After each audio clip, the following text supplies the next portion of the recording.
Hello, Weekly Wednesday Warrior fans, POW card games and comics fans, Shonen Jump fans, Yu-Gi-Oh fans, Dragon Ball fans, Dragon Ball Z fans, YuYu Hakusho fans, Naruto fans, manga fans. I don't care who you are. Welcome to the Weekly Wednesday Warriors first coverage of Shonen Jump.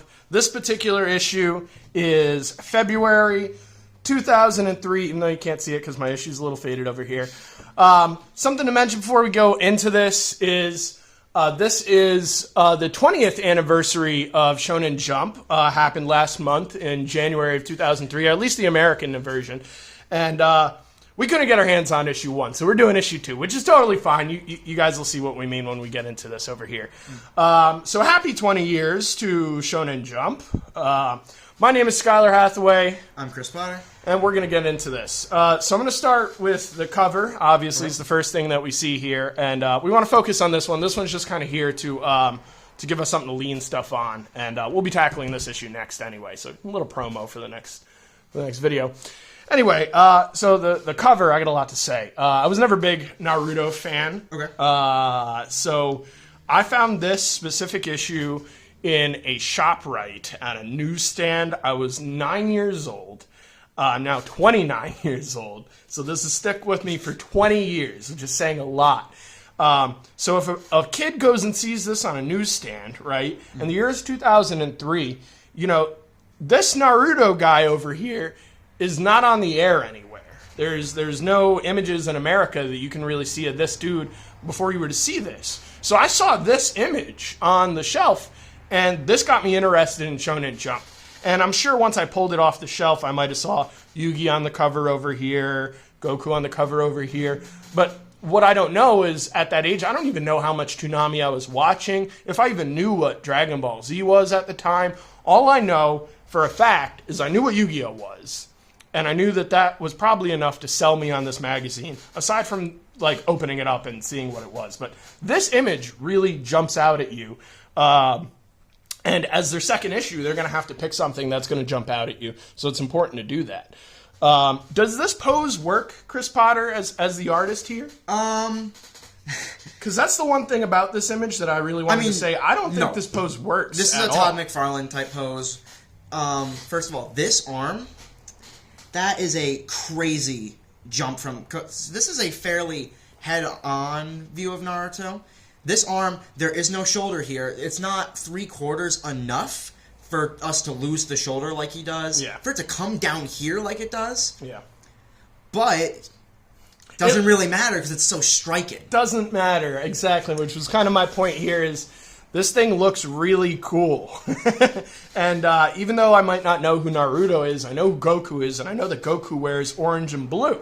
So I might even be, at the age of 9, I might even be making the assumption that this is the new Dragon Ball Z character. And I need to get my hands on this, because I want to know who the new good guy is going to be with the new Saiyan hair, and he's a ninja this time. That's so different. Obviously, you go to read this comic, you find out that is definitely not the case at all. But I love the colors. I love that this was $5 at the time, $4.95. That's a steal for this much comics in one shot. Even today, that is still a steal for this much comics in one shot. Keep in mind, a single volume of any of these manga nowadays is going to cost you around $10 to $12, and that's also very cheap for comics. So having 15 chapters, something around there for $5 is crazy. Or even just 1, 2, 3, and then 4, you 5, get so much 6, variety. Yeah, 6 different mangas in one book. If you don't like one, you're going to like one of them. They spread this pretty well for a shonen. So I got nothing but compliments for this cover. I think they do a good job, even though this pose doesn't work. So that's a rare occasion. Like Chris said, Todd McFarlane's really one of those guys who do that often. And this ain't no Todd McFarlane, but you could see that this image works. Do you have anything to add on the cover here, Chris? This Shonen Jump logo, it's completely unique to the English version, and I think it works really well. I don't have much to say on it. I just like this logo a whole lot, and it's not an adaptation of the Japanese one, which they have done nowadays. If you go to the Shonen Jump app, for example, it's just an English version of what Jump is currently using as their logo. Oh. So this is a fun redesign. I had no idea that they use a different logo. And probably because I've been reading this for 20 years. This is kanji on the Japanese editions. Okay, yeah, that makes a lot more sense when you think about it. This was my first time reading right to left. I don't, at the age of 9, I don't even know if I did that properly, to be honest. But it was definitely my first thing that I got reading right to left, which there are still plenty of Americans that will never be going through that kind of a situation for reading. So that changes things, the way your mind accepts things, the way paneling works, the way reading works, and that's just the way that works over on that side of the globe. So this was really interesting for those of us that are into Japanese, anything for that matter. Anything else to add? No, I'm good. All right, we're going to move on to page 1. The welcome page. There's probably not a whole lot to spend time on here, but it's cool looking. I will say that. You know, they went above and beyond for like basically an index page. Yeah. They show you where all your mangas are, so you can skip straight to those numbers. They do page numbers pretty well in Shonen Jump. There's a couple pages that they can't do numbers on because of the manga. Go for it, Chris. I think it's funny that they used this shot of Goku from an arc that has, like, this is like 40 chapters before anything in this. Yeah. Like, we're dealing with Super Saiyans at this point. We're using Kaioken and Goku, as well as just how much Yu-Gi-Oh! Emphasis is on this. This really says a lot about how popular Yu-Gi-Oh! Was at the time compared to everything else here. Besides maybe Dragon Ball. Oh, yeah. But, like, this was the selling point of the magazine at the time, and I think now this guy might sell it more. This guy definitely would be a bigger seller. Probably Goku as well. Yeah. I mean, you go from, okay, I got Naruto over here, to, boom, Yu-Gi-Oh! Double twice. Yu-Gi-Oh! Page. Yu-Gi-Oh! Twice. And this just goes, right into what's popular at the moment. How are they going to sell this book to an audience that doesn't know what a lot of the stuff in the book is? And this is a good way to do that, is to tie it and let them know, we're going to deliver you some serious Yu-Gi-Oh! Stuff. And they keep doing that throughout the issue. Cool images they chose, even though, this might be early. These are all fairly early images of these manga characters. And that's where you want to be. You don't want to spoil the manga before you get into it. But I'm just more saying, like, we're going to see all of these over the course of this jump, eventually at least. Right. We're not going to see this guy at all. Right. Goku is never going to look like this. No. Again. No. And we just jumped right over it. You got anything to add on the index over here? No. Cool. Moving on. All right. So we got page 2, page 3. My first note is what a lineup of stuff. Now this is a big deal. Now this is Naruto, the ninja anime, the ninja manga. It's gone on to become Boruto. It's all over the place. If you talk to somebody who knows manga or anime, they're gonna know who Naruto is. Same with One Piece. Yu Yu Hakusho deserves a lot more time in American culture, I think. So this is probably one of the more vague ones, I guess. Yeah, but even now, like, its successor, Hunter x Hunter, this name will bring people in. Yeah, Takahashi. Yeah. Yoshihiro Takahashi. And then, so at the tippy top, they're trying to get you to read Naruto as soon as possible. Then they want you to read One Piece as soon as possible. Yeah. Then they deliver the rest of the stuff. So, unfortunately to me, I think they're trying to build some rhythm here with the way that they have these mangas laid out. I think they're trying to go for some, like, bombastic, cool ninja stuff, right?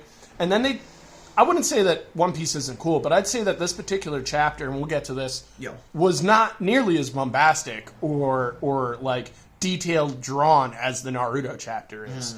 And then boom, you go to Yu Yu Hakusho, and the guy who's drawing Yu Yu Hakusho uses a whole bunch of weird textures and all sorts of different stuff. So I wouldn't say it's bombastic, but it's gonna stand itself out.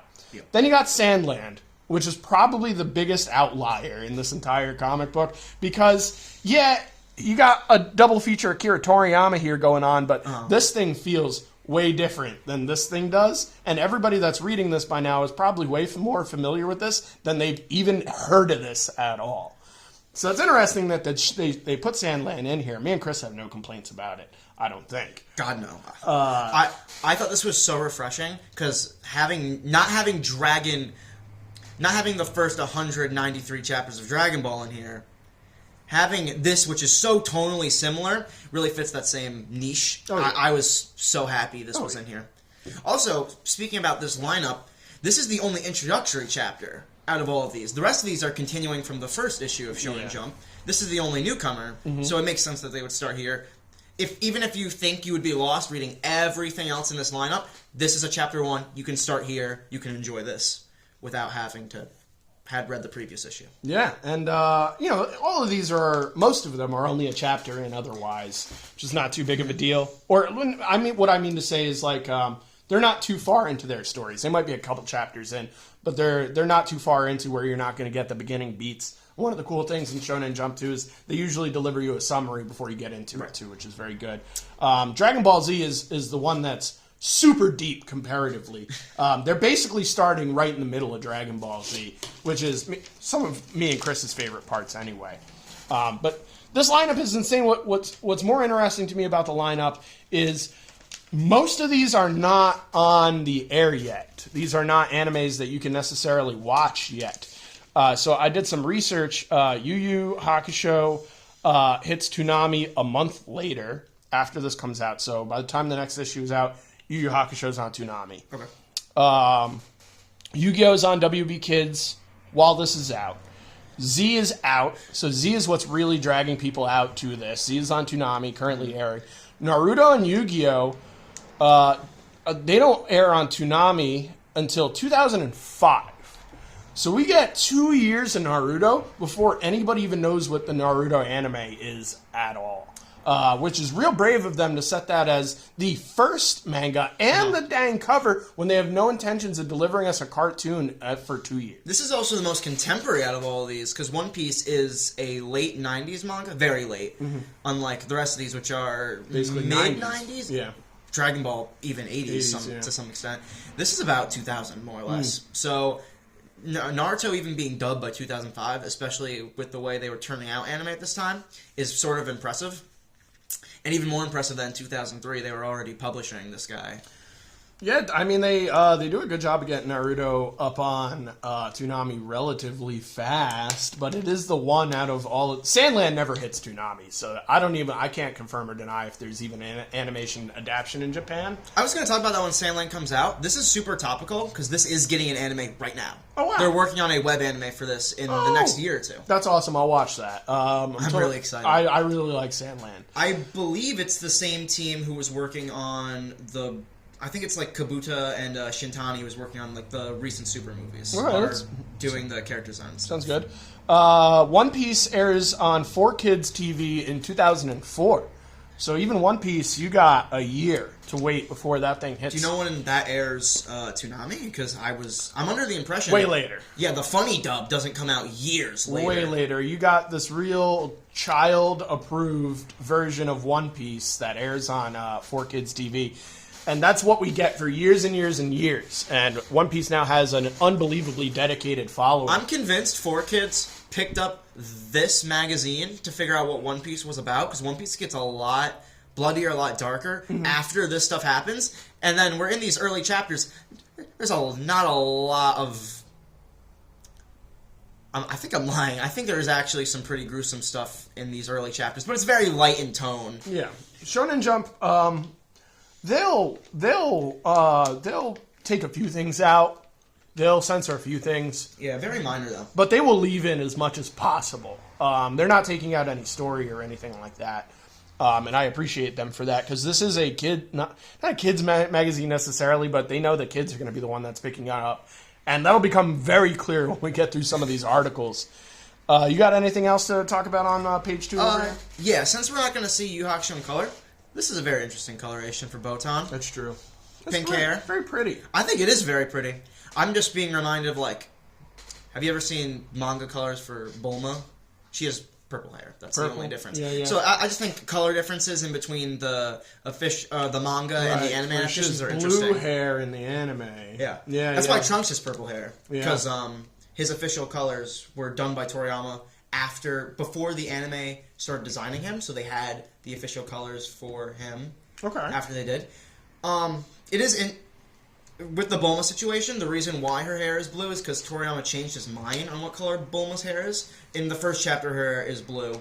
In all subsequent appearances, it's purple.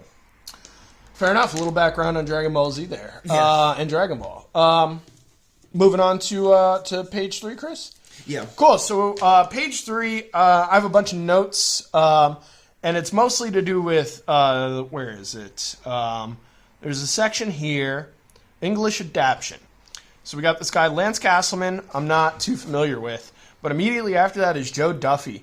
Joe Duffy has worked at Marvel for years and years prior to this. Is famous for Marvel editorial mostly, but she's written some Power Man and Iron Fist, a bunch of Marvel Comics Presents. I've seen pictures of Joe Duffy at the Marvel bullpen. She really played a huge role in Marvel's like late 70s to early 80s. So it's interesting to see that in 2003, she's obviously still working in comics, and so much so that I'm under the impression that you wouldn't do this unless it was a good paying gig, or B, something that you really wanted to get attach your name to. So that's cool. Joe Duffy is a very she knows comics, so it's cool that she's over here translating this for us when there could be any other person. No, it's somebody who's in comics. And as we move on to the next name, Gerard Jones is also a name from comics.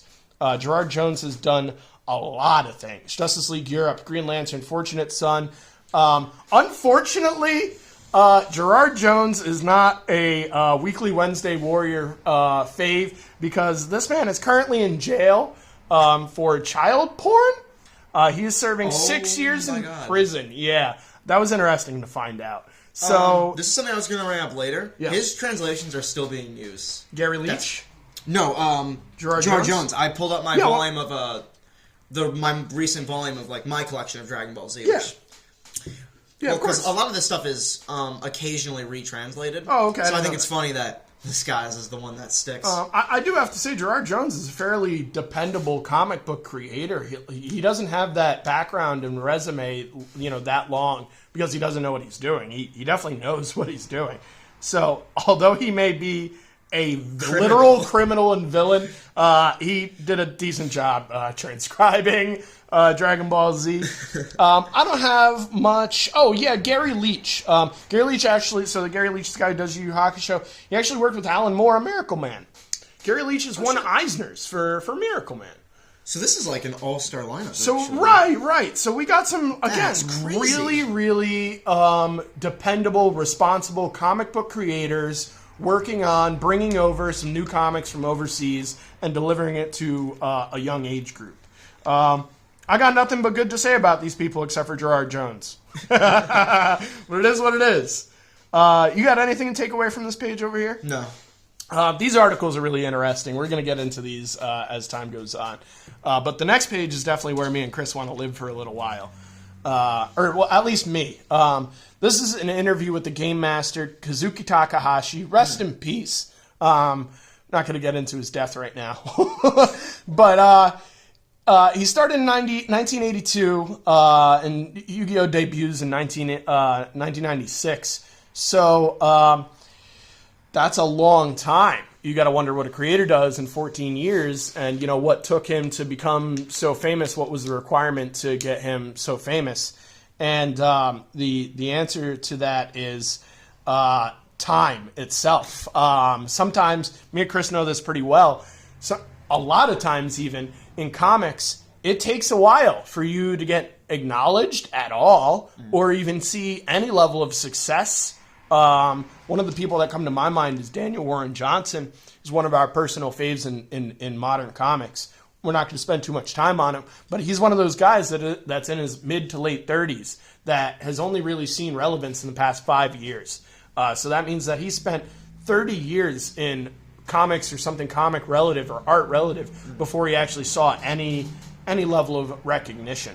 And I'd say that Kazuki Takahashi probably beats that 35-year-old number a little bit over here. But this is a solid interview. This is a 4-page long interview. He's drawn manga since middle school. He's a fan of robots and Ultraman. And for those of you that don't know what Ultraman is, Marvel went and grabbed Ultraman at a point in time. Ultraman is just this he's a kaiju, basically, without the kaiju. He's a dude in a suit. And he goes and fights giant monsters. It's a simple thing. You could see where a guy who ends up creating Yu-Gi-Oh! Can appreciate something so cool, or just anybody in Japan at that point in time. And Ultraman has been so prolific and inspiring that it's even come over and inspired some American comics. These are by James Herron. It's called Ultra Mega. These are pretty cool. They've got cool designs, great art. Dave Stewart does the colors, who we're a fan of. So there's some Japanese influence there. And he made some manga about baseball and pro wrestling before he did Yu-Gi-Oh! Baseball is an American sport primarily that has been brought over to other countries. Pro wrestling is not necessarily American at all. And Japan has a huge pro wrestling audience and stuff. So I could see where he could come up with a manga for that. But it strikes me that he's got this huge American influence. Before he started working on Yu-Gi-Oh! Over here, he started working on slot machine designs, which I thought was interesting because Yu-Gi-Oh! Ends up becoming a gaming manga and anime, and slot machines are a gaming thing. So he's not necessarily worked on games, but he's worked on game design in his past, and slot machines are one of those things you have to make them look very appealing because you want to grab people's attention. He mentions dual discs and that they don't exist. They now exist. You can buy a dual disc on the internet for probably too much money.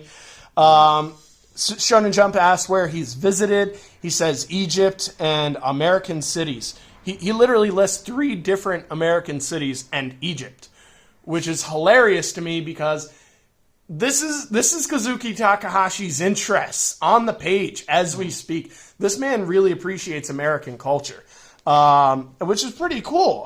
He goes on to Shonen Jump asks him, what he likes in regards to influences and what American comics he might have looked at, and he quotes Simon Bisley, which was not something I was ready for at all, but I became ready for because I love Lobo. Lobo's a great character, and I even made a couple page marks over here so you can see what Simon Bisley's stuff looks like. It's crazy. It's crazy comics. And here, Kazuki Takahashi is saying that, he appreciates this kind of stuff. I don't know that he takes any influences from Simon Bisley, but that's pretty interesting that he appreciates somebody that does such weird and interesting art. He's played D&D. They mention he mentions also that his cards serve as a representation of the character's personality, thought process, and strategy. Given some backgrounds into Yu-Gi-Oh! Here. He says it's important to create villains with human traits so they aren't portrayed as completely evil. He's trying to explain some background on his manga here, as Shonen Jump's trying to really get inside his brain before we even get to Yu-Gi-Oh! And stuff. Do you have anything to add about this interview? Not about the interview specifically, more about the format, because just reading this on top of everything else in this magazine. A little wonky, right? Yes. It's left to right page-wise, but then it's right to left reading-wise. So I would start by reading this column in the interviews, right, and be completely confused, and then realize it starts here. But it's crossing the streams of how I'm supposed to read in a weird way. Yeah, it's just not very intuitive for me. And I can assume that this was probably like an editor's thing. Of course, the editors are probably Americans. This is what they're gonna do for Japanese light novels anyway. Okay, this is how they adapt most other written Japanese text. They'll adapt like this most of the time. I had no idea. That sounds super confusing. So I made a note about his ending message. He says over here, and I'm gonna read this directly because I thought it was great. He says, Shonen Jump says, in closing, do you have a message for American fans? And he says, first, I feel great pride in having many people in the U.S. support the title. Yu-Gi-Oh's theme is bond that one human being has with another, and I'll be happy if you gain even one friend through cards and games. I will keep trying very hard to not trail behind American comic artists. Thank you very much. And I think this is wonderful because this says that his true intentions in the card game are to let people socialize and meet other people like themselves, which is something that I think comics are a big portion of, is sharing comics with other people like we're doing currently and bringing in some community into that. And I will say that I've played Yu-Gi-Oh! For probably a decade of my life. And I'd say a good percentage of my friends are people that I've met through Yu-Gi-Oh! Or somehow through Yu-Gi-Oh! In one way or another. You got anything to add to the end of this interview here? No. All right, cool. Moving on to page 9, which is basically a continuation of this interview, but just in a little different way. They decide to elaborate on some of Kazuki's favorite cards and stuff. The only thing that I took away from this page is there's some pretty humorous stuff here. They're clearly trying to like grab that Yu-Gi-Oh audience and make sure that the Yu-Gi-Oh audience keeps reading this manga, because that's probably the biggest portion of the audience that they can grab at the time. Did you take anything from this? No, I know next to nothing about Yu-Gi-Oh. Moving on. All right, we got the Practical Ninja article, which is extremely humorous. This is nothing but funny humor comedy. None of this should be taken seriously. In fact, they mentioned this caution over here to ensure that children don't do anything reckless after they go and read this article. One of the things that I saw in this that made me laugh, they say that he's a smooth operator and soon you will be too. So maybe if you read this comic, or rather this article, you'll learn something about operating smoothly. It's obviously written for a younger crowd, teenagers probably. Uses words like man and dude is spelled D-E-W-D. Pretty ridiculous, funny filler, definitely some level of a Naruto promo, which is right there. Do you have anything to add to this? No, I thought it's funny, but I mostly skimmed this one. So I made a note to mention Unwanted Blitz number 2. Okay. So this says, insert your hand into the linebacker's chest while carefully avoiding his rib cage. Quickly remove his heart. Bake it at 375 degrees for 45 minutes, then reinsert it. Clouds the mind for 10,000 fans in the stands who make them forget what happened. This is straight humor. There's nothing to be gained from this. We're gonna move on. More of the Practical Ninja stuff. Obviously Naruto plug. Moves right into Naruto. First thing I got here is that color page. Well, actually, this isn't. This is. I got a note on this page, but this was cool. I don't know much about Naruto. I read Naruto in this magazine for years, and there's a point where I just stopped reading it. But this was at the point in Naruto that I still thought this was interesting. And so this is the nine-tailed fox. 1, 2, 3, 4, 5, 6, 7, 8, 9. And then you got this dude riding a frog who is sealing, presumably, this fox into this seal or something like that. Right. And you get like a little brief background into what Naruto is. You got anything to say about this page? Yeah, this is an interesting thing that we're going to see a couple times throughout this. The Japanese naming convention of family name before first name, which will usually be translated in most dubs. This translation keeps this naming scheme intact, which is why, if you're familiar with the dub of Naruto, it's Uzumaki Naruto. This isn't his first name. It's just a thing that like takes some getting used to that I thought was interesting to note. Besides that, this is very different from. Do you mind if I? As long as you're good on, yeah. Yeah. Very different from this coloration. I made a note about how almost not. I used the word amateur in my note. That's not what this is, but it's very rough in certain places. The colors, especially in these leaves, especially here, like, these are very amateurish. Like, one tone on one tone, doesn't quite do a good job describing. Looks messy, to be frank. But they obviously want your attention to be over here and over here anyway. I think it's funny that this page, as an introductory to Naruto, is great overall. As an introduction to this chapter, we're not going to see like half these people. No. Actually, we're only going to see this guy. Yeah. But it's still a beautiful 2-page spread. We do see like a scroll that he does steal in this, so it's relative. It definitely captures the imagination, and I'm sure that that's what they were going for when they really wanted to open this thing up with Naruto. Colors are nice. Even though this is spotty, it still looks nice. Yeah. And it's 2 pages. I was interested. Do you think this is, like, because Toriyama will use Doc Martin watercolor, like Doc Martin dyes, which the kayfabe people talk about. Do you know what I'm talking about? Yeah. Okay. Do you think that's this, or do you think this is marker? Because I read this really as, like, Copic marker. I honestly have no idea because I don't have a lot of background in art, but it looks like marker to me. Yeah. It looks like even those Crayola markers, because if you hold those in one spot for too long, they start to, like, ink around it a little bit with Yeah. those Crayola markers. I don't know if Copics do the same thing. It almost looks like they did two different utilizations of color tools. You ain't whatever is going over here definitely isn't over here. There's no way you can get this fine a detail on these pages. It's much stronger. There's just with Crayola color, or whatever. Ain't knocking nobody. Awesome 2-page spread. Moving on. I have 2 more notes. Yeah, do your thing. So this guy, Uzumaki clan symbol on him. Interesting. This is a frog who will become pretty important to the series later on. I think it's very weird they introduce him here and like this, because this has nothing. If you look at this page, you think he has some association with this guy Kakashi. He doesn't. Right. And it's going to be another 100, 150 chapters before we even deal with this guy. I think it's fun that he's here.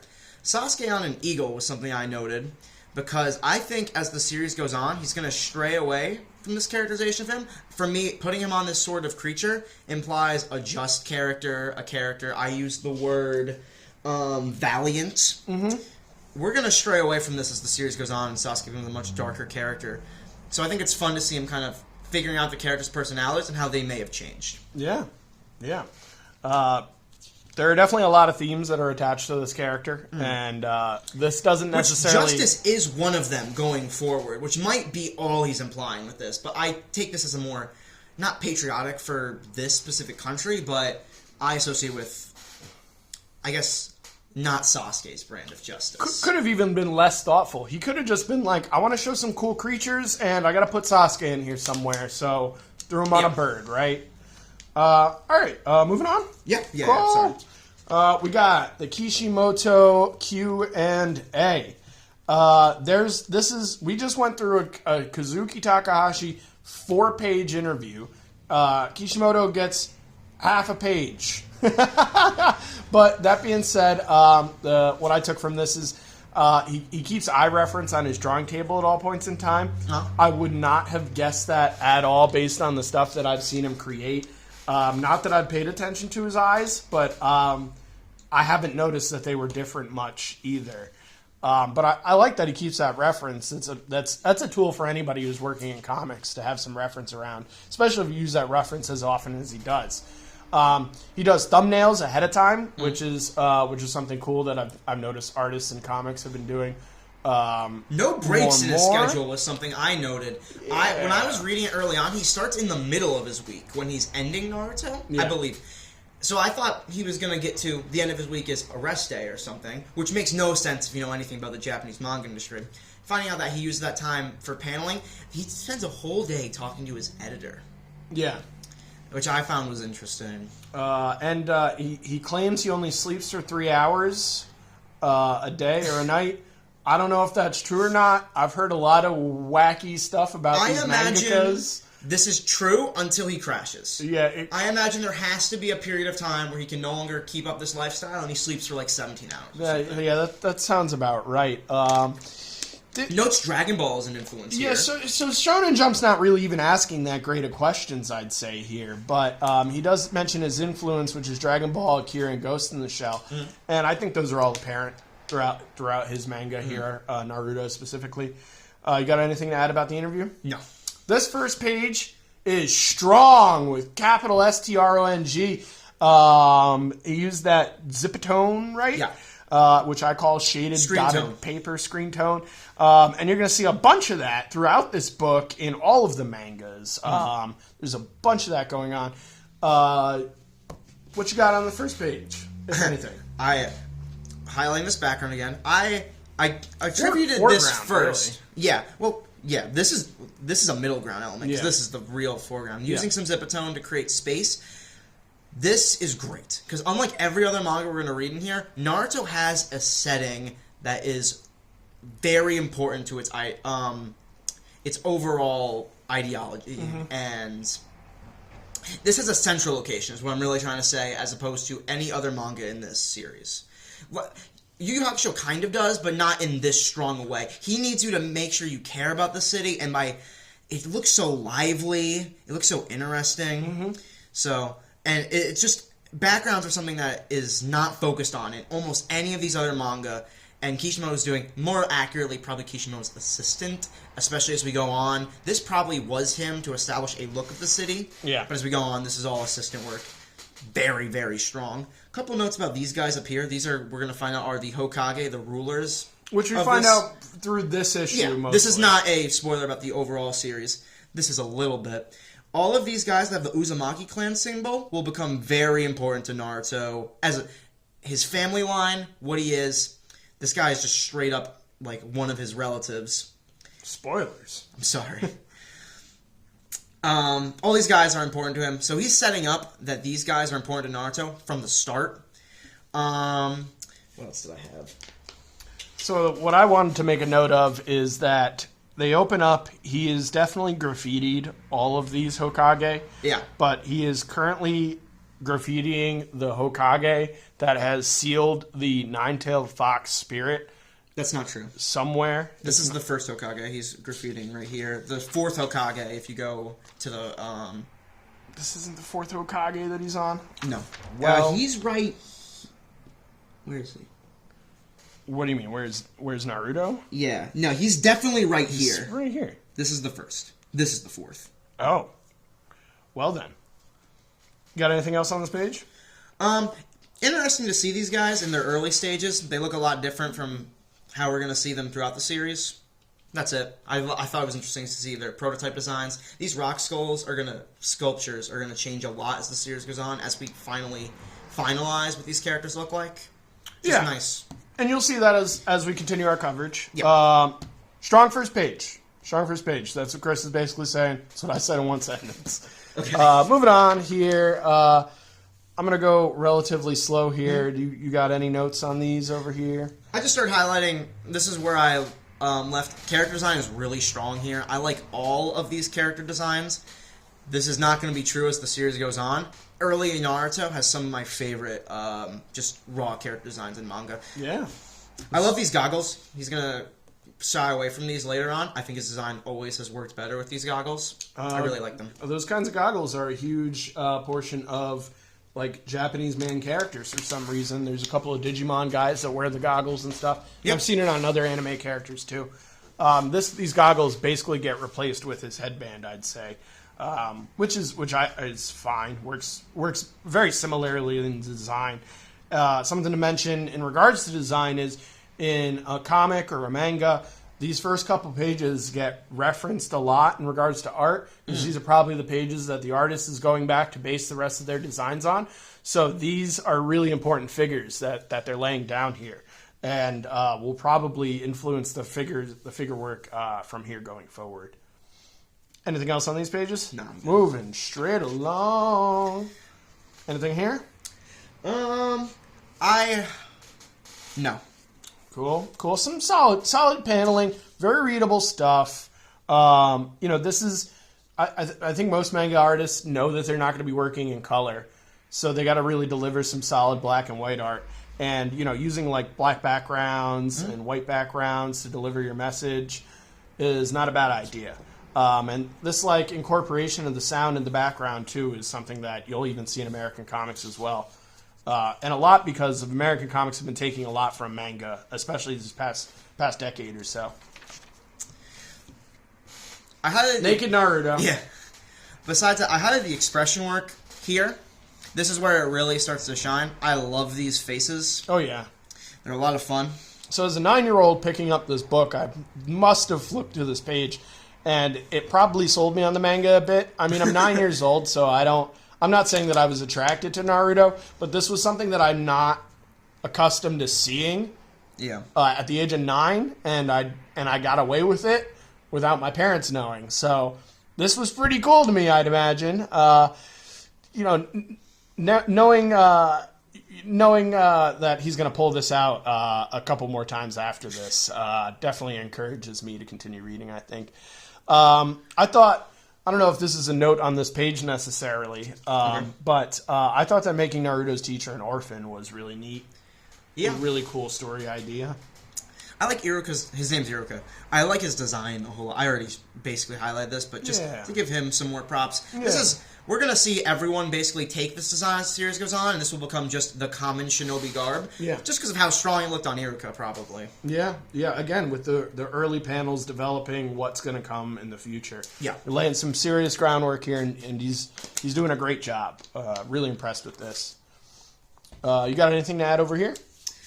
Where? It's fun to see characters eat. Fun to see some This panel characters eat. has always really stood... This panel is where I realized it. So as we go on with Naruto, these ninja headbands, and especially in this chapter and in early Naruto, headbands are really important to Konoha. And it's always been so weird to me that half the Kage don't wear them. Who's Konoha? That's the town. That's the ninja village. Oh, okay. Konohagara is the whole name of it. Konoha is just what we can call it. Okay. To this culture, the headband is very important, and it should be very important to the Kage too. And I think it's weird. As the series goes on, all these guys will be depicted with these headbands. The third and the fourth are the ones who don't have them in these rock sculptures. I think it's weird they don't have them. And this is something they establish from here in this chapter at the end. I think it's very strange. Goes back to the fact that you can't redo your old stuff. You know, you lay in as much groundwork as you can, and who knows, maybe he did have assistants when he was doing it. Maybe it was an assistant who drew one of the Hokages instead of him. Just forgot to put the headband on. No real answer to that one, that's for sure. Yeah. Continuing on. Yeah. Again, I can't compliment the readability on this enough. Every panel is great, so much so that there are literally some panels that it's directly the next actions. In American comics, they will do a little bit of expecting their reader to read in between the lines here, and he's not really doing this here almost at all. In fact, he inserts, like, here's a little panel of clouds. You know, totally unnecessary, but he wants to show you... No, but it's a good scene transition. Sure, time is passing maybe, or anything like that. But, you know, what I'm going to say is that's a lot that wouldn't be done normally in American comics, I don't think. Right. In most American comics. And here he is going and doing it in his first chapter in Naruto. Pretty brave, in a way. And I appreciate that. I appreciate getting to see every little fine detail that you can deliver on a page is very interesting to me. You got anything to add? Breaking the standard border on all of these pages, just enough where they're still incredibly readable, but they're more interesting. And lead you through them. Again, complimenting his readability. Yeah. Really good. Moving on. Some great panels here. Great background. This is hilarious. Just this it's a great face. Some more cool character designs. You know, we've seen quite a few characters by this page by now, and he's managed to, like, set these characters apart with their facial designs almost exclusively, because here these two characters are wearing the same exact thing. Yeah. So you really have to do really good facial work. And here, let's go back to what he said in the Q&A. He's got an eye reference for all of the eyes that he uses and stuff. And if you're going to be making sure that your faces are what's determining what's different about characters, eyes are going to be huge. And you can see, obviously, he is putting in that work. Got anything to add here? From the start, we're using this swing motif to represent Naruto's loneliness. Okay, yeah. And this is a motif that shows up a lot in the series. And then so seeing it here, I highlighted it. Black background. Yeah, this panel is very strong. Black background. I'd even say this is also very strong. These are both really strong. Good backgrounds, again. In two totally different ways. These are two very strong panels. Sells the image very really well. shows off his isolation in this one, and this one is just a really like almost iconic image. And I feel like these two panels are in here to tell us that there are women in this comic. We're just not going to be focusing on them because they don't really in this particular chapter. You got anything else to add? No, I'm good. Moving right along.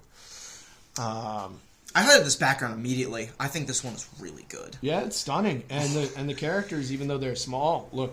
They look like them. They look like very well proportioned characters with some good background design on them, because that's basically what this is, with this being the foreground.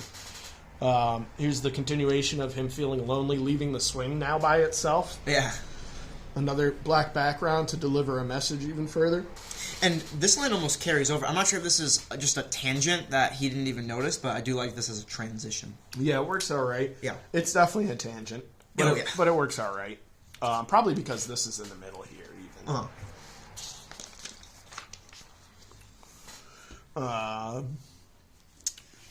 So we're moving right along in the story. This is at a point where Naruto is going to start and go and do something that he probably shouldn't be doing, but he's under the impression that it's the right thing that he needs to do for himself to win this, maybe not win necessarily, but earn his headband. So there's some serious story here. Storying, telling us what's going on, where everything is happening. Little panel to show maybe some dishonesty in this character, which I thought his face looked dishonest from 2 pages ago already, even. You got anything to add here? Love this scene transition. This panel is really cool. Just zooming out from his face into this. This is a very cinematic scene transition. Really cool. And then I'd imagine this next page is going to have the fox on it. This is the first all blacks background page, and I think one of the reasons he's using that is he wants to set this page away from everything else in the manga here. And you can do that by doing this black. It's supposed to be a flashback. So we flash to black for the flashback, and wow, what a powerful panel. You got anything here? He's not going to use this style of shading very often. This sort of catching that he does. So neat to see he use it here to make this more impactful. Maybe he'll even break it out the next time we see the nine-tailed fox. Maybe. We won't know until we get there. Yeah. Moving right along. Different colored borders, too. But, again, that just plays into the flashback thing. I believe that's what I was just saying. This whole background is black. And the reason for that is the flashback thing. Yep. Okay. Moving right along. Some more reading, some more solid paneling, some really artistic like backgrounds and stuff that if they had that color on from that 2-page probably would ruin this whole panel. Some more over animated, reminding you that you are reading a manga, you know. This is, you know, it might have some cultural background that's been put into this manga, but this is still a manga. It's still going to get some cool, fun, cartoony moments and stuff. And this is starting to get way more serious, too, so it's nice for him to remind you that this is still fun that we're having here. Got anything here? Good panel. Good motion. For sure. That's it. So now we're getting to the point where Naruto is going to find out that he did something wrong. His teacher's not happy about it, and he might have been under the impression that it would have been an okay thing to do. He doesn't know that he's being led astray by the other teacher, I want to call it.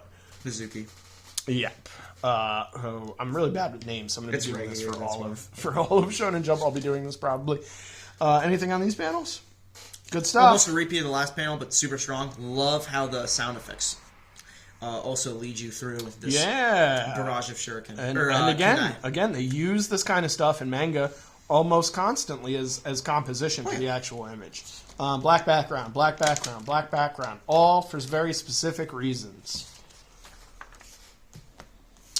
These are some cool, like, starting action moments, you know, where we got all the landing of where those daggers came from the other page. And now we know for a fact that, you know, Naruto's picking up on this dude is not honest. You know, Naruto's starting to put things together. And unfortunately, so is his teacher on some level. And it almost looks like his teacher was not quite prepared for what the other guy, Mizuki, is bringing to the table here. Right. Got anything here? Nah. Same. Good stuff, though.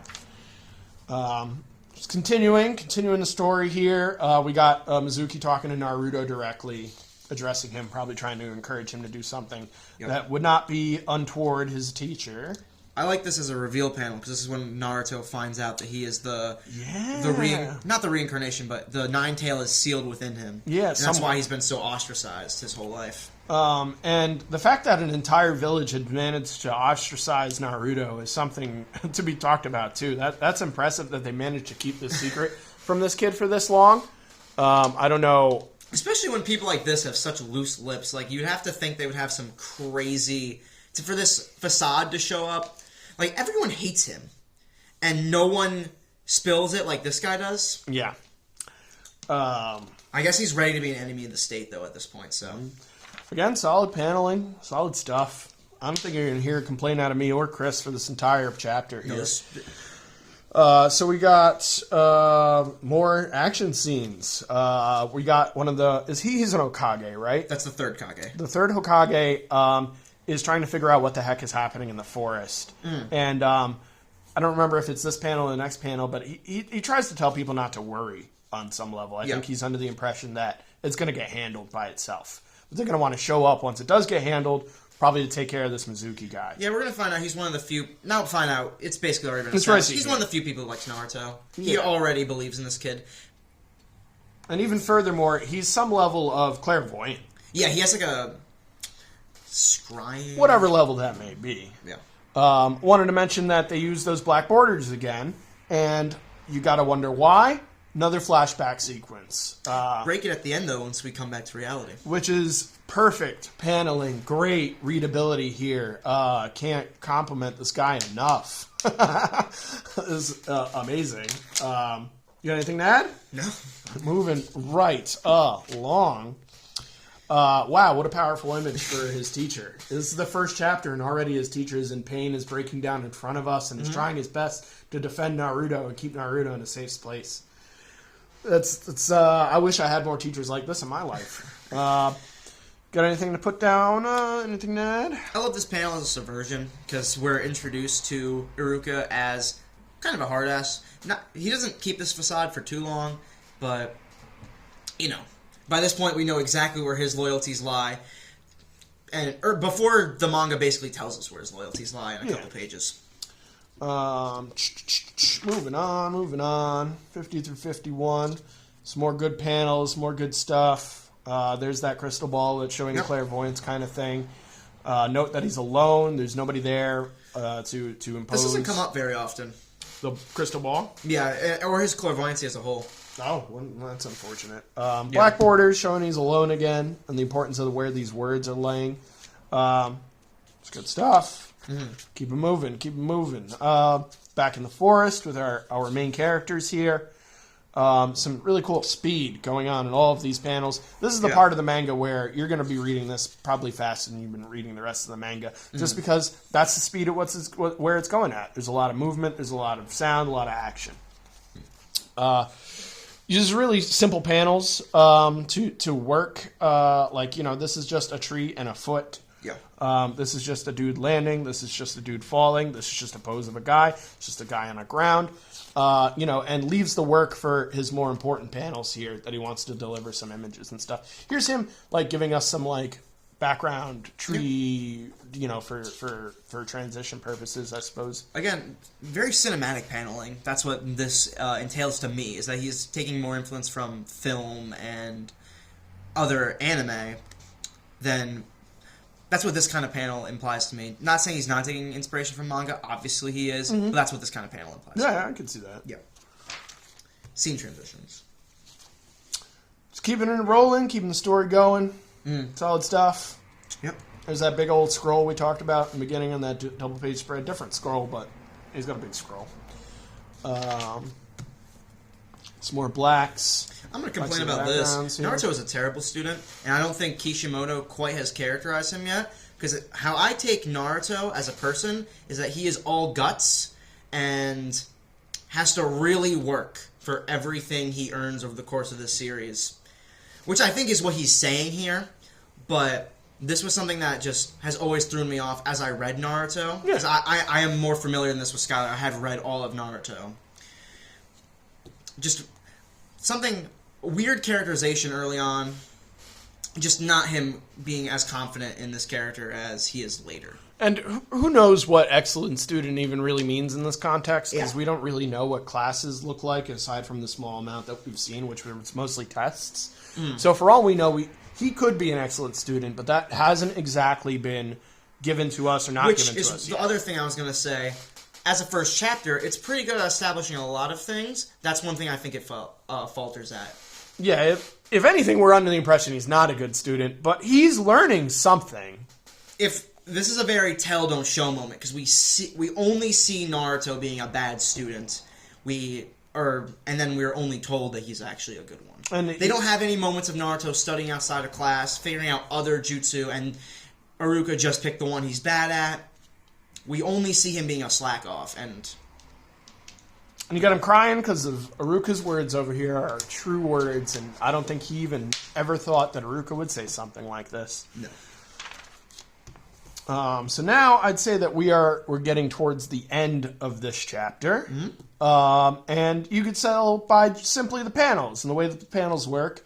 We're getting to an emotional, heightened Naruto here that needs to make some serious decisions, maybe to save his teacher, maybe to put down Mizuki, Great action, great paneling.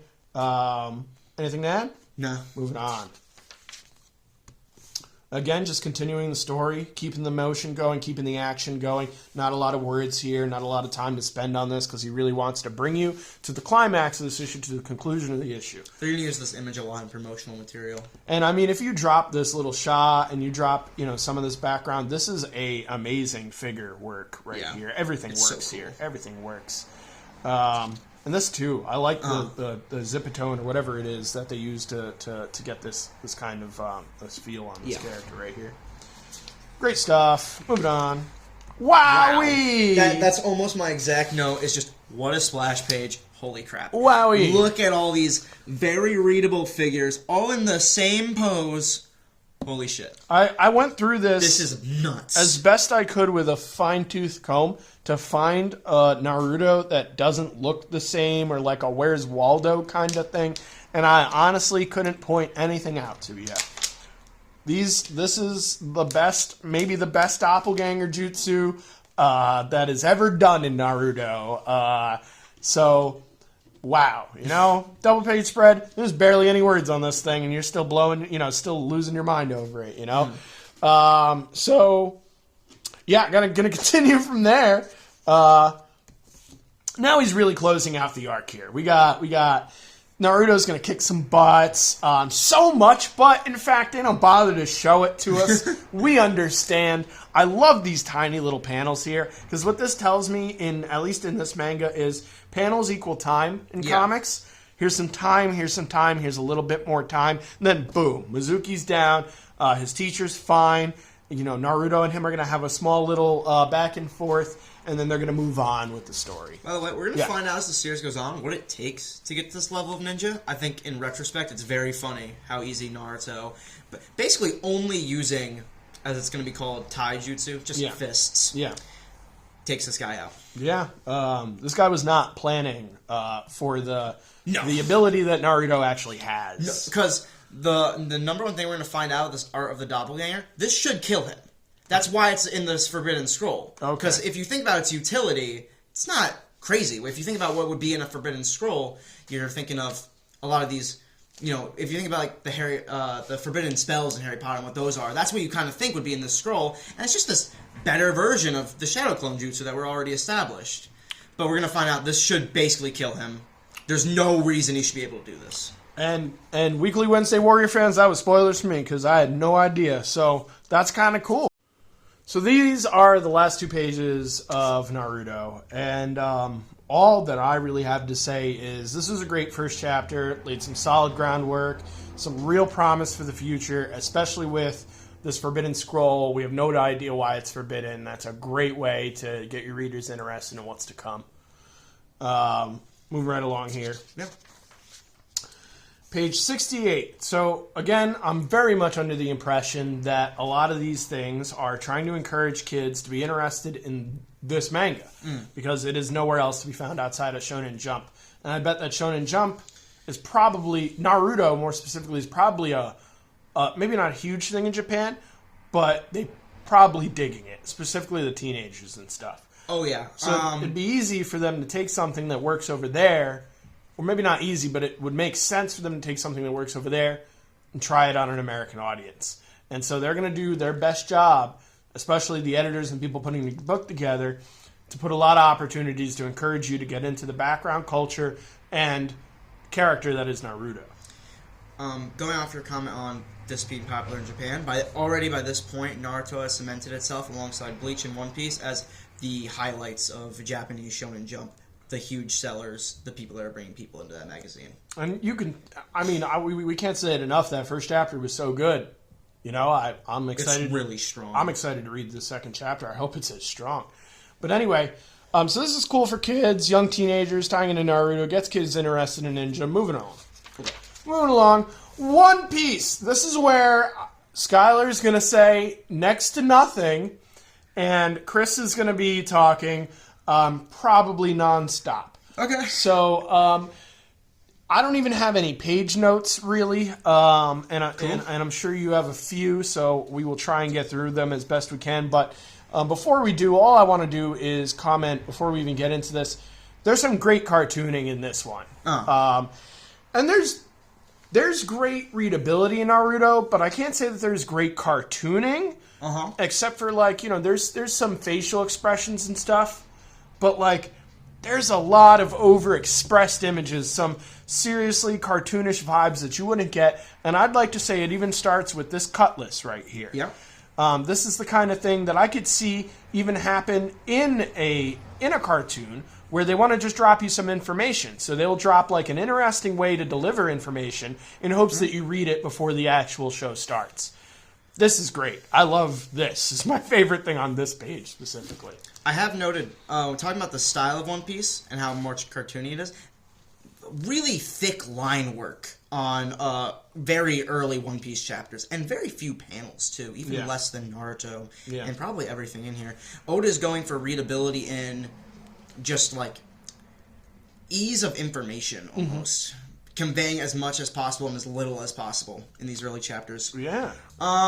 We're skipping over chapter 1. I'm just going to note I love this chapter 1. I think this is the strongest chapter 1 out of anything in this magazine. I love this first chapter. You say it was stronger than the Naruto we just read? Yeah. I think it's great. I'll talk about it later. I think Kishimoto doesn't quite have Naruto completely worked out. From the start, Oda has Luffy worked out. Yeah. Oda is great at writing this character.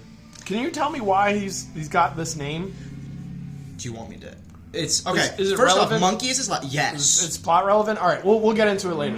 No, we won't. It's way later. But the D is an important thing in certain pirates. This indicates that Luffy is someone special. Okay. And also, Monkey D. Luffy. This is the same thing as we were talking about the Uzumaki Naruto, just in weird order because it's Japanese naming convention. Okay. That's it. Strange name. We're going to meet more people with this D over the course of the series. Maybe gets people interested with the name. We skipped over One Piece Chapter 1. Roger has this in his name, the King of the Pirates. His name is actually Gold D. Roger. I'm not really... the D is nice. His name is Monkey. That's an animal. Luffy's not a real word. So... that's really what I'm talking about. Why would you name your main character Monkey unless you're really trying to sell across something about the character before the person even starts writing? His childishness, his impulsiveness, all of that. Very monkey-ish. Yeah. And that's what I gained from this. I wasn't sure if that's where he was going with it. I'm sure. It's a really nice cover. Love this logo. This is the same logo that they have in Japan as opposed to a couple other of these. You can see it by the kanji. Yeah. Love Luffy being the I, the anchor is the E, this skull, the rope that ties everything together from the anchor. It's such a fun logo. You can see Oda has more design influence than anyone else. So I'm going to go and disagree with Chris Potter real quick. Damn. I called this Nep Ek for half the time I owned... for probably half... if I ever read this, it was Nep Ek. I would refer to it as Nep Ek. This is distracting. As cool as it is, I don't think it belongs here. I think this kind of detail belongs here. Okay. And it's not for me to judge, honestly. But you can see where... I think this is for. In the original logo, that's what this is for. Right. And we're missing that as an American audience. Yeah. So this was Nep Ek to me. It is not Nep Ek. What I do want to mention is, and it's going to continue onto this page, is these are some very open panels. And I don't mean by that... when I say that, I don't mean here's an opening in the panel that they shoved this in. I mean, here's a sky, here's clouds, here's air. There's airiness in these panels. And that's going to stop at a certain point in this story. Yeah. Love this introduction to this character, Alvida, and how we slowly build up to her reveal. She looks beautiful. Yes. And then we... This might be the only ugly thing about her, is this weird, old, decrepit hand-looking thing. The wrist is, weirdly way smaller than this hand. Yeah, and... it's a strange hand. So that's that's the only image, and even here her hand looks nice. They hit that a little bit here. If you can read through the silhouette, you can tell how husky she's gonna... And I totally didn't. Totally did not read through that silhouette at all. I didn't really know what I was looking at. And again, I blame that on the cartooning. It's very cartoony, so I thought this could have been anything. Sure. Yeah, that's supposed to be her face. Okay. Moving on. Here you go. There's the lady. You see that she is not even, like, close to this drawing or even close to this drawing, that the artist decided to go full cartooning on this and lead you astray for 2 pages for some reason. I couldn't tell you. Well, it's a bit. This is the joke. Right. And furthering that cartooning, that's a lot of what cartooning is delivering a bit, delivering some jokes properly. So I got to continue to compliment this person on their cartooning ability is insane. And here's a cutlass right from the beginning there. Again, open panels, open panels, open panels, open panels, open panels. This is probably our first closed panel. Yeah. And it's still not very closed because he's giving you all this airiness over here. Right. And again, there is a reason for this that's coming. One thing I would like to know about how Oda designs pirates, the more piratey someone Oda looks, the more piratey Oda designs a character, the more important they are. So, like, these weird, like, Oda has been building towards, he said this since the start, he's building towards, like, the eye patch, the full pirate iconography for Luffy later on when he has accomplished his goal, whenever that happens. So, like, these weird touches he adds to all his pirates are basically just to distinguish them from the true pirate, because he doesn't want to use that design too quickly. The closest we get is Gold D. Roger, which, again, we're skipping right over that chapter. Doesn't matter. Yeah, interesting design decisions. And it affects Cowboy hat. And it affects the plot ongoing, which is something that you can only consider if you know where you want to take your manga from an early place. Other thing to know, a lot of characters in that first Naruto chapter, besides Naruto, Iruka, and the third Hokage, are going to disappear. None of these important characters are going to disappear as we continue One Piece. For good. Everyone is going to come back. Alvida comes back. A lot. Wow, that's cool. They do an inversion of this exact paneling joke, which is why I bring it up here. That's great. Where they bring back up that joke when she shows back up. Nice. Consistency is pretty cool when it comes to comics and manga. I love this entrance panel from Luffy. This is what I mean when he has the start. He knows exactly who Luffy is from this first chapter. Oda describes Luffy as the ultimate active character. Luffy doesn't have thought bubbles ever in One Piece, because if Luffy is thinking something, he says it. Luffy is a man of action, and from the start, he's the guy kicking off the story, obviously, but he's also, like, that bombast, he's really setting up Luffy as, like, an active, a joyful character. For sure. And, like, even with just his name is fun and playful. Before you go on this page, I wanted to... Sure, yeah. I wanted to, like, give some people, or give this artist some credit again. Here you see they're landing. Here we got this barrel being rolled into here. They're into this area with these other barrels and stuff. And I think they even say somewhere in here that, it's not empty. I wasn't sure what to do with it, implying the rest of these are empty. There's something in this barrel. We find out, obviously, what that is on the other page. It's Luffy. I find this panel funny. He's almost in the exact pose he is in the logo. We really simplify him. I just think it's a funny panel. And it's a nice transition. Because everyone is so... everyone thinks Luffy is so jarring that, like, his appearance is jarring. Reaction. Here, 0 reactions. Here, you get 1, but you can't really see it that well, right? So you're delivering this. Here are your reactions. This is what people think of Luffy. Boom, boom, boom, boom. All this stuff. This kid's going to be a problem.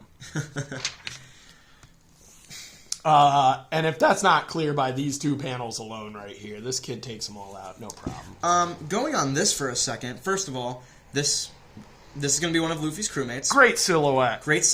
That's almost fun the that character. we introduce him a chapter early so we can build up his notoriety, which is something we're going to do a lot in the chapter.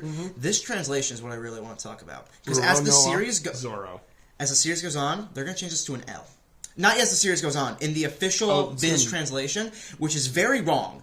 And I have never understood why Viz translates this to Ruroni Zolo. Copyright. Probably. Because in the anime... In the dub of the anime, in the sub of the anime, and in the original text, this is Ruroni Zoro. Only in seemingly the single volumes of One Piece are we going to use Zolo. They should have stuck with Zoro. He carries some swords. Yeah.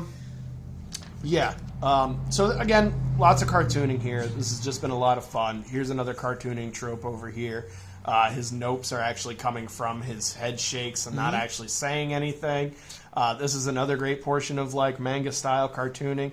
This consistent feature of this face and then a background that ends up being different.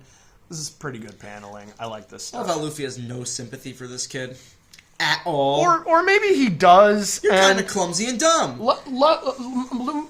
Luffy might be like stripped of certain brain things. I'd even say he might. Like not I said, have... Oda has Luffy say everything he's thinking. So his first reaction to this kid, as a man who is fully willing to die, a man to accomplish an impossible dream, a man who will go out into a dinghy without a navigator, without any understanding how to sea, because he wants to be a pirate that bad. And this kid is giving him all these excuses for why he's not a Marine. And Luffy immediately is like, you're an idiot. Why aren't you doing... You're worthless.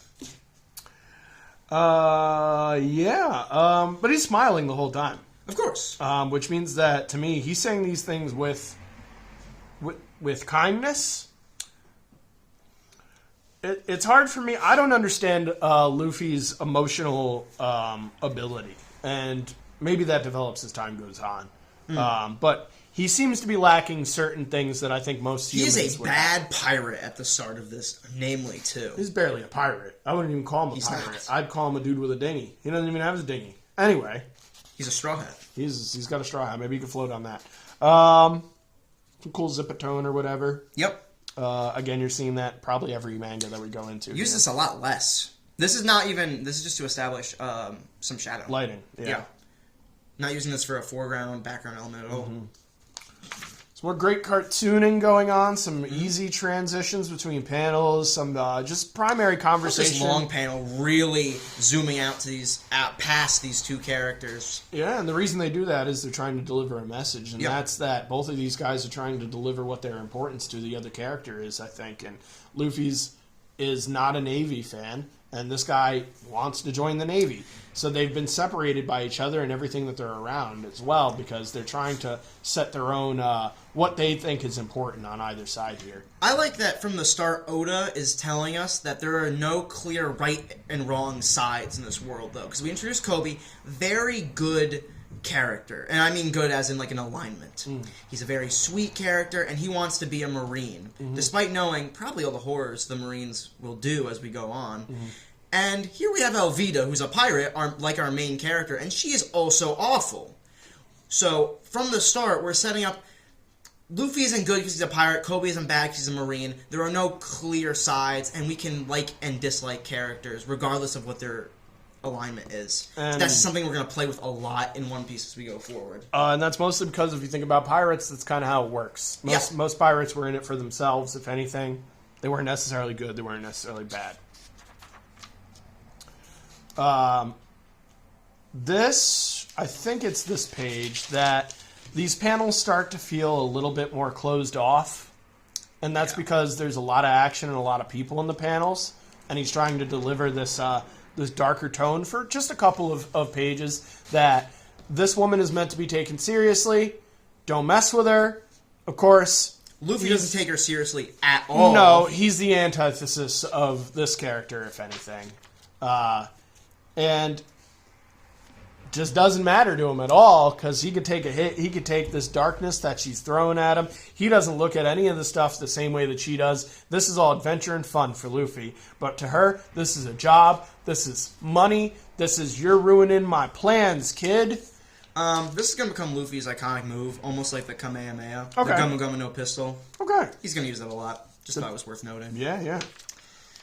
And then, okay, again, I'd say close panels, opening up again, and then boom, open panels again. So the guy who's writing this, I think you said his last name was Oda. Ishida Oda. And I'll butcher that over and over again. But I got to give this guy credit for, I'm looking at this from more like a comic book perspective. Like, what do I appreciate this for it as a comic? Because this isn't exactly up my alley. I wouldn't necessarily read this myself. But I appreciate this person's cartooning ability, I appreciate his artistic ability, and I appreciate the amount of detail that he's included in the art that's going to affect the story ongoing. Because art and words should be married when you're doing comics, and that's very clear throughout the entirety of this chapter here. One thing to note before we close out, if you have watched the One Piece anime, this is where we start, because I thought this was a slightly better beginning. Is it really? Yes. Oh, we that makes skip that past awesome. chapter 1, and we save it for issue 4 when there's a little... or episode 4 when there's a little downtime. And what's funny about that, too, Weekly Wednesday Warriors, is, again, this was my first jump. So if I read this, I couldn't tell you. But if I read this was my introduction to One Piece. I didn't know the first chapter, and it looks like, from what they showed us in that image prior, first chapter develops Monkey D. Luffy and probably who the character he is. So I opened this, I don't really know who Monkey D. Luffy is. But it's pretty obvious in only 8 to 12 pages here who this character is. So again, compliments to the guy who's making this book. He's doing a great job. I should note, since we skipped chapter 1, the guy from the title page, red-haired Shanks, he's going to become very important as we go forward. We completely glossed over him. He's going to show back up, so Wednesday Warrior fans, we see him again, he's important. We'll get him back. This was cute. And I'm under the impression that this was put here by the guys who are making this. I don't think this was an editor inclusion. I think this was an anime or a manga inclusion. Yeah. These are typically in the end of the volumes of One Piece. They do these all the time. Little information about the world around it. Oda will use these to answer questions later on. Very cool. I wish more mangas, more artists did kind of stuff like this. It enriches the stuff that you're reading. Pirate Hunters. These are a fun concept. Just introducing another shade of gray into the One Piece world. Not quite Marines, not quite pirates. This is another concept that Oda drops. I think it doesn't weaken the world building, but I've always loved the idea that there was a third threat. Yeah, they're not bad guys, they're not good guys. Same with the pirates. They're on their own side, and that's for sure.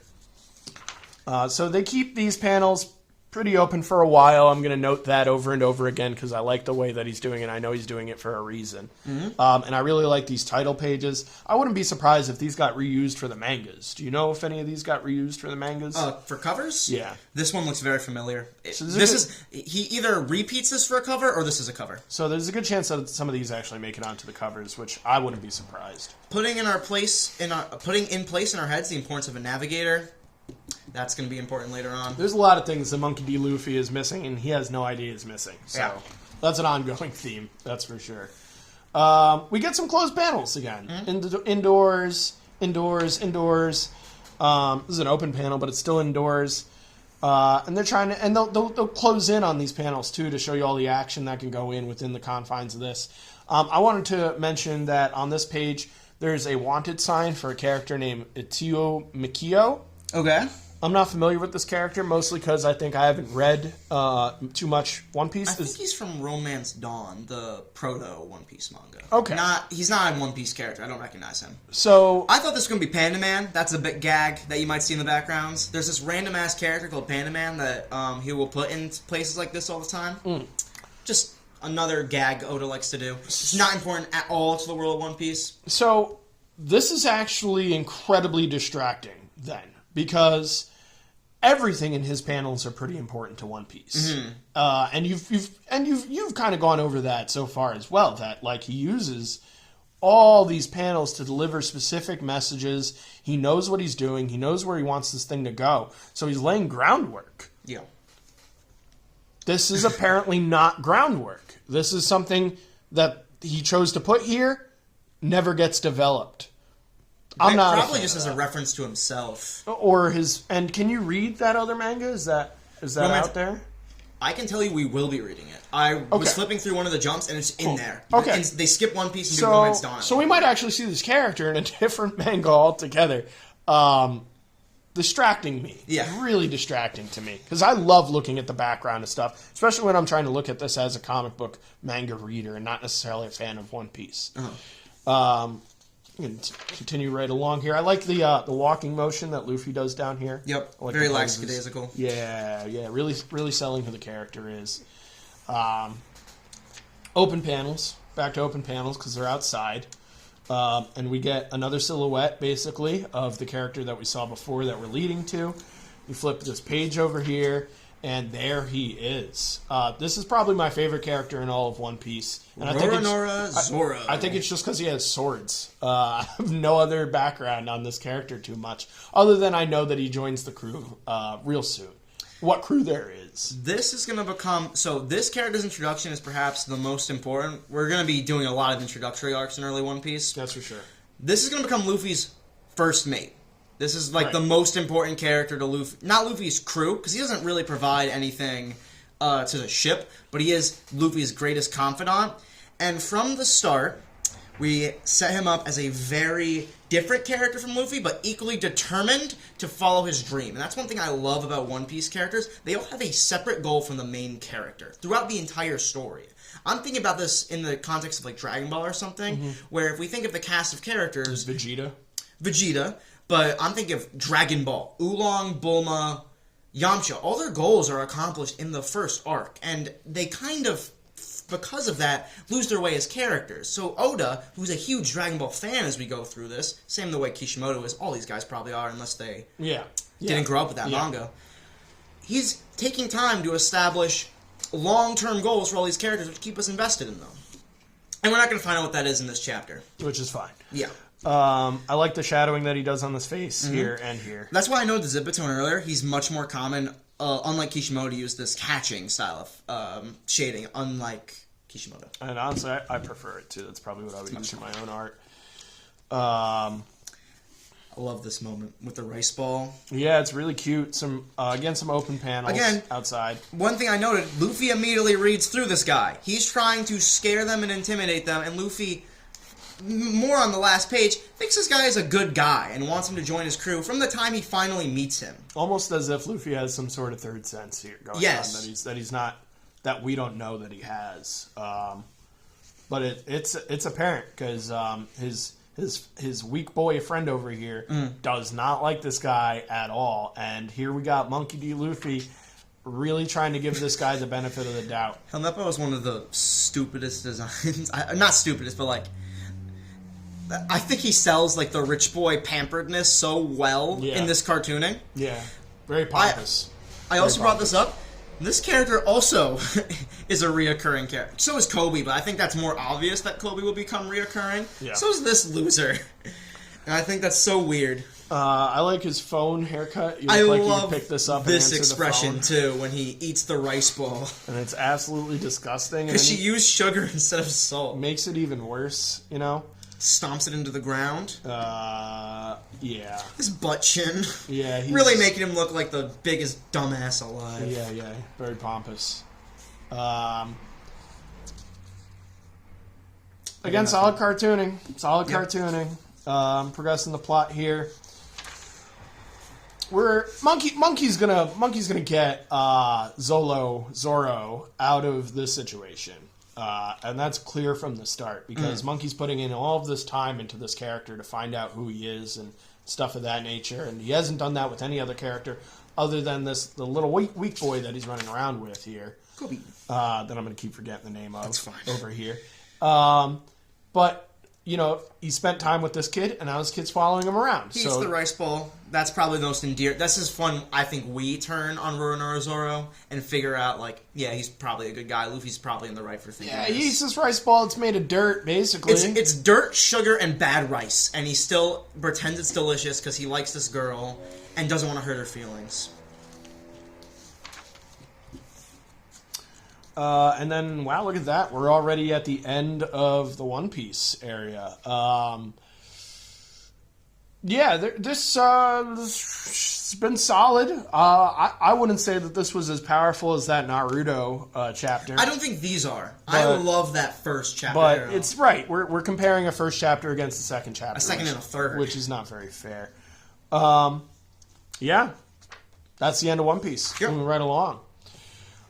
Here's where I'm going to chime back in quite a bit because this might be my second favorite manga of all time outside of the Dragon Ball stuff. It's really good. I appreciate they explained. Is it here or is it later what Yu Hakusho means? Right here. They talk about and because I've always been confused why this in English has the subtitle Ghost Files, because that's the most literal translation of this. Yeah. And I appreciate that they kept this name and its literal translation. And a lot of Americans will refer to it as YuYu Hakusho Ghost Files, which is repetitive, but it is what it is. I'm just going to drop some knowledge on here. YuYu Hakusho ties to mythology almost constantly, whatever that mythology is, Japanese culture, Christian culture, or just in general, like, just general mythology overall. Do you know what this is? Because Headband. What kind of headband, though? Because it definitely means something spiritual. I don't know enough about headbands. Okay. Because I read this as panties. Because I think I could also believe that knowing Yusuke Urameshi in these early chapters. And I was like, why does...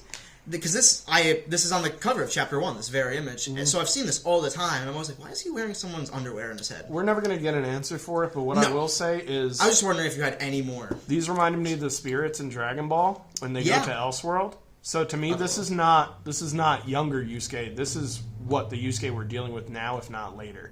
Yeah. So I wouldn't assume that this was panties. But he does something very similar to this with Keiko in the next chapter, technically, but in this volume of Jump. Okay. I've always loved the idea of Botan. Just Grim Reaper, but she's very cute. Funny dichotomy. This is... As we get into this manga later, this is going to become a much more typical shonen manga. Right now, it's a comedy/adventure manga, very similar to early Dragon Ball. Yeah. I wouldn't even go that far, even. I'd say that this has more drama than all the stuff that we've gotten to so far. Yeah. And it's mostly because we're dealing with death, primarily. That's the main theme in the first and second chapter, for sure. One of my first notes here is this art seems more complicated than the stuff in One Piece. So I described One Piece as cartooning. There's some solid cartooning throughout Yu Yu Hakusho. Yeah. But there's also a lot of interesting stuff that you wouldn't see. Really weird. That you wouldn't see in the other ones. In this alone panel, different texture, different texture, different texture, different texture, different texture, and even on this thing is a different texture. He's going to do this stylistically, too. This is not a great example of it yet, but this is a somewhat realistic face for a manga, and we're going to throw it against, in the same panel, much more cartoony characters, because it sells different emotions very well. And this guy uses Zipatone like crazy. Yeah. It's all over. And he's very competent with it, because he knows how to cut out the dang things properly. A weird sheet. Yeah, not sure what happened there. Moving on. King Yema. This is not in the anime, to my knowledge. I remember not seeing King Yema and what he looked like until the Sensui arc. See it later. Yes. Yeah. King Yema does pop up, and in this it says the Great King Enma. This is the same King Yema that's in Dragon Ball and Dragon Ball Z and stuff. Yeah, because it's all alluding to Japanese mythology. It's all alluding to Japanese mythology, and more specifically the underworld and the afterlife. This I missed. The joke about his name, where Koenma is basically just another way of calling Enma Jr. I did not know that when I watched Yu Yu Hakusho. When we see the king... It makes so much sense. It's King Yama, so we wouldn't even make that association. Again, like, here's this guy doing a combination of cartooning, like, fairly decent, using Zipatone not to realistic. Make broad differences in look shadow. At the texture in the hair too in comparison. Like this is very Bushima instead of like what we've seen before. This face is very real. And then you look at all this in the background and it's or even this Yusuke straight up. Look how much bigger his eyes are. This isn't even like Naruto where like he's super exaggerating. No, this could be what Yusuke looks like. This is what Luffy almost looks like. It's closer to One Piece. And then we're breaking into this almost very real. That eye, if it was a little smaller, I could sell this as like a realistic face. So Naruto, and again, using this Zipatone not to indicate space, but to have like indicate depth of shadow on the face. Shading. Naruto seemed a bit bombastic, pretty complicated lines, a lot of stuff going on, plenty of action. One Piece, lots of action, not as complicated lines, open panels, a lot of fun, lots of cartooning. Important to note they're almost from two different decades, too. This is made pre, I would say, the impact of the Frieza arc of Dragon Ball is really what will inspire the tone of Jump going forward. This is pre that. This is late 80s. Yeah, I can't confirm or deny, but I was also going to say I think Yu Yu Hakusho is also a late 80s anime into the early 90s. Yeah. And you could tell. If you've seen other manga around this time, it looks similar to other mangas around this time. But what I was saying in regards to Naruto and the building of these mangas so far is there's definitely a formula in how they lay out the mangas. And I think they want to keep the reader as interested as possible. And to me, what this is building to Dragon Ball. They're trying to make it... If you want to read Dragon Ball, you'll probably read the stuff leading up to Dragon Ball. So they're trying to... They're showcasing a bunch of different stuff that is ripping influences directly from Dragon Ball. And that's pretty obvious to me. Very different layout from what we've seen with this one. We're going sort of down reading our panels. They've grown us to be much more accustomed to this style. It feels more like American comics. Yeah.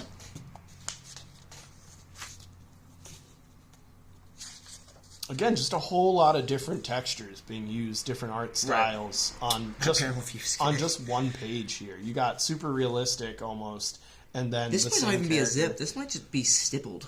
Yeah, which is could have went in there with his own pen and did it himself. Love these textures. I love Yusuke. I love Botan. Yusuke's this like young kid, and he's being tossed into a situation that's how a young kid would act appropriately in this situation. He's very real. He's very relatable of a character. Koenma, not as much because he's like an Elseworld character, a baby or a man in a baby's body and stuff. And then Botan is definitely the perfect person to be bouncing Yusuke off of in the underworld because she's got an interesting perspective and she's not as disassociated from humans as Koenma is. Botan has to deal with humans probably constantly. Yeah. So she knows how to talk. She knows how to socialize. They're going to spend some time over here on Keiko. This is the panel where I really noted the style shifts the first time because of like just how realistic almost this face is as opposed to this very cartoony image of Keiko. Yeah, and this is such a weird but great stylistic choice. Yes. I would have thrown the line for the nose in there. It just makes it a little bit more readable. It's very interesting. It's fine. I like it. It's very graphic. Yeah. Which is cool. Yeah. And continuing on, him tossing a bunch of textures at you at one page. Really trying to make sure that you understand what's going on in each of these panels. It's good stuff. It's good characterization, too. There's lots of character development here in these panels.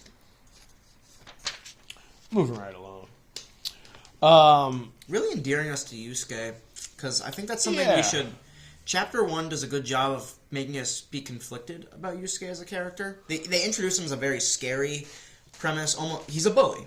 Yeah. But he's not really. But he's introduced as a bully. Yeah, or a troublemaker of some sort. Yeah. And...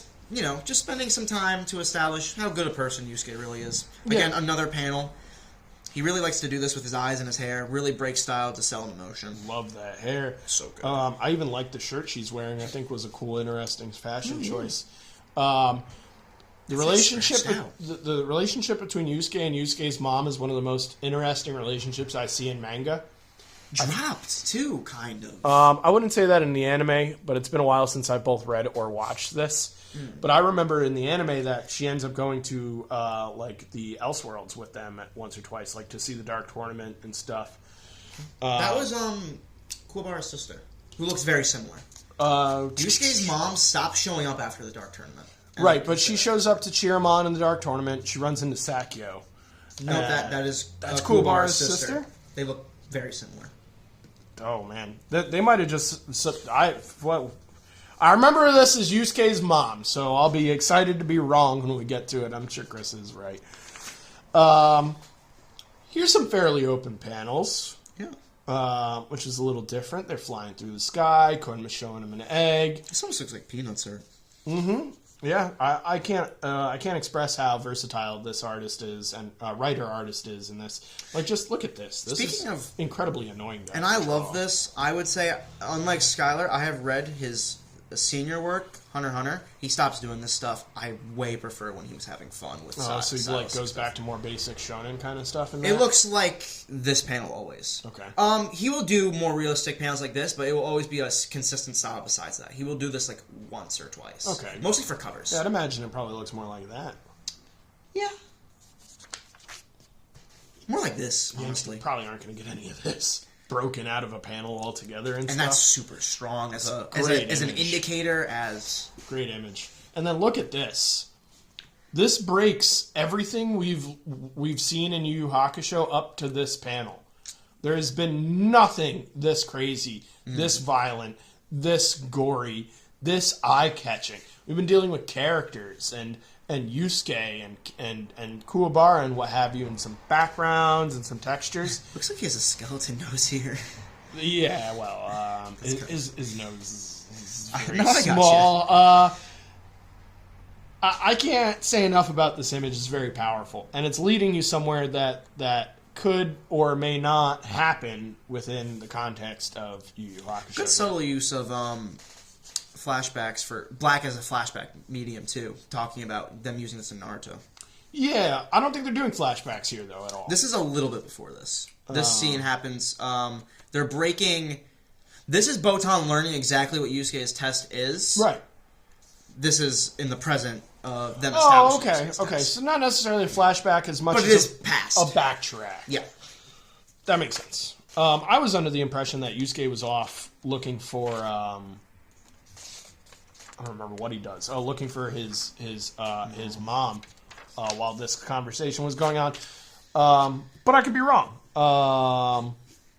Yeah, I thought this was a simultaneous thing.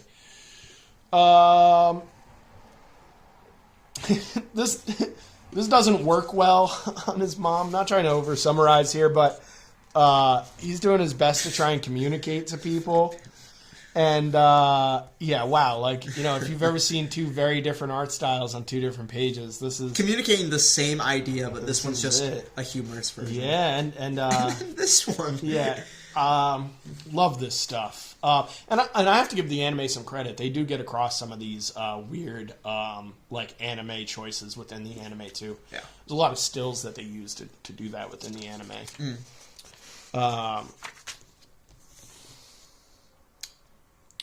Yeah. Oh, there was something on... so this is 37, 36, 35. I thought this was some brave paneling. It's very open. I thought that... open in a different way than we've been talking about. Yeah, I don't see manga artists do this very often. And if they do it all the time. I've seen manga that just looks like this. We were just looking at Batman Black and White. That Barry Windsor Smith colored cover looks like this. Yeah. I don't like that cover. And so... This is very brave stuff.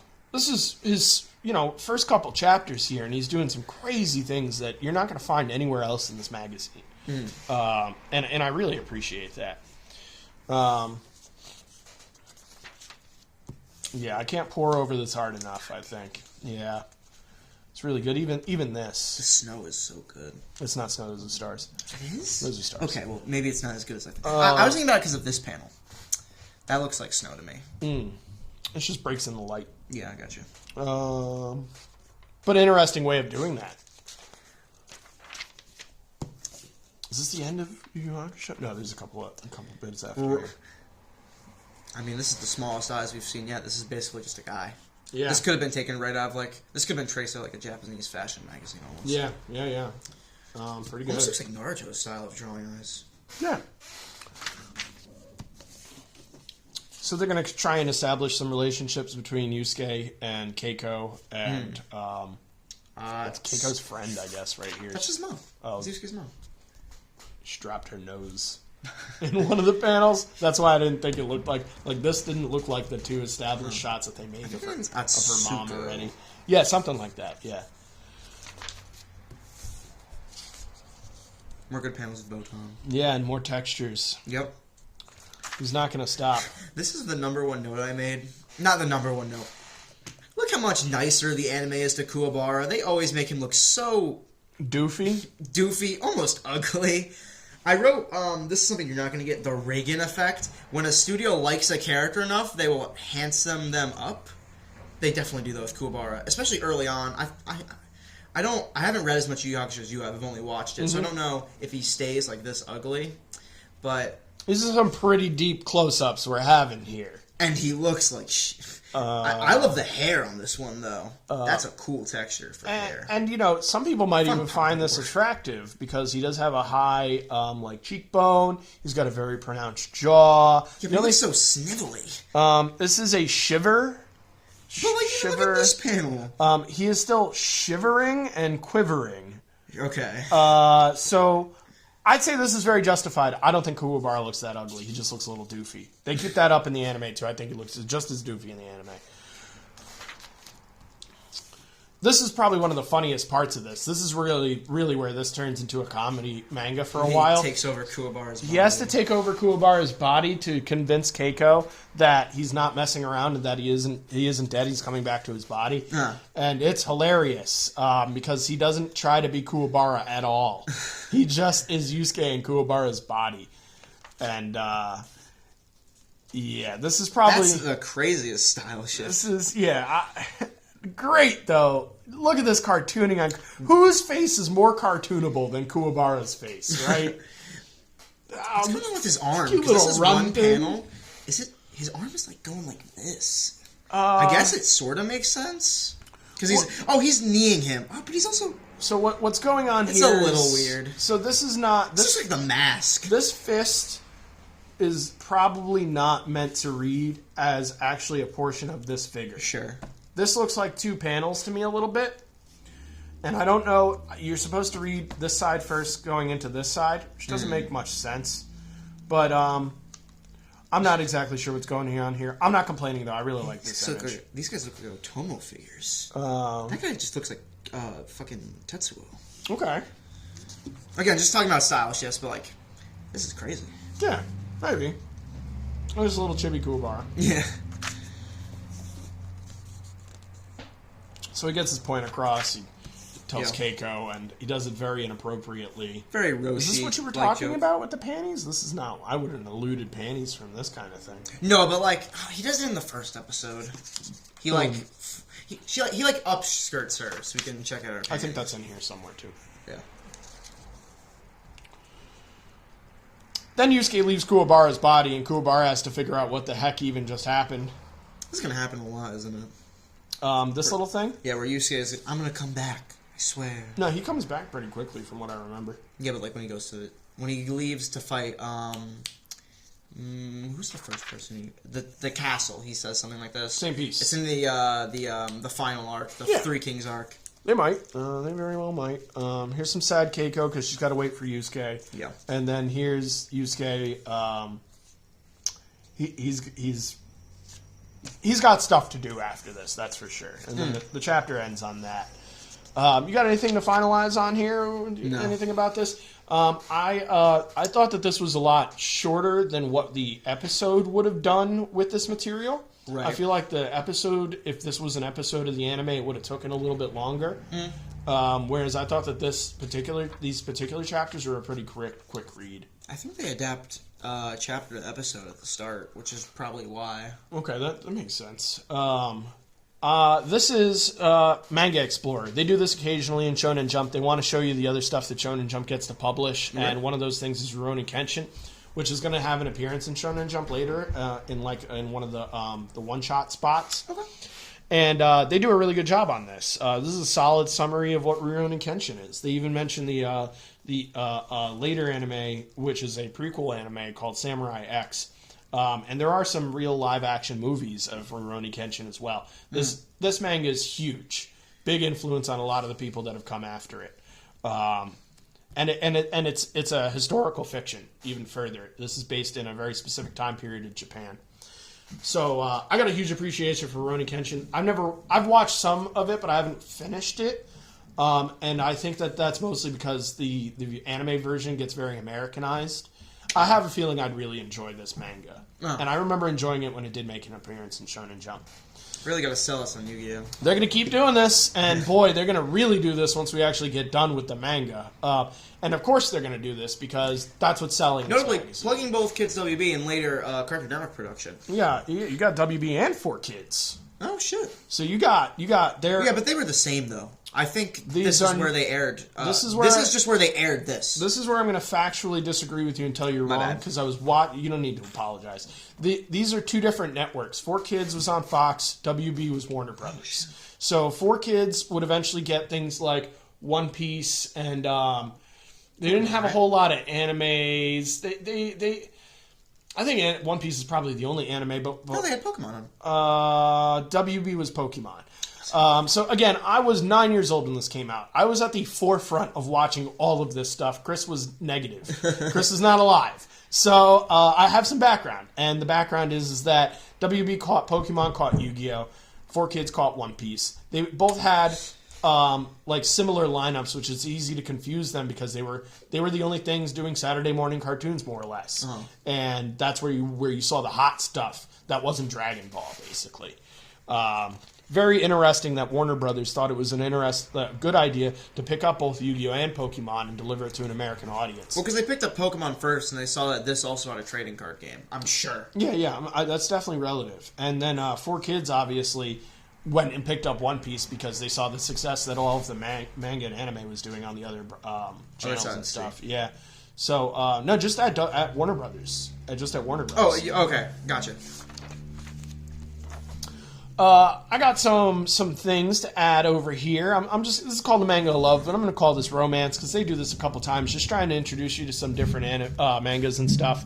The only one that I've actually read out of here is Eyes. Okay. And I read this because this was a one-shot in Shonen Jump eventually as well. Oh. So I'm not going to get into it because we're going to end up getting into it later.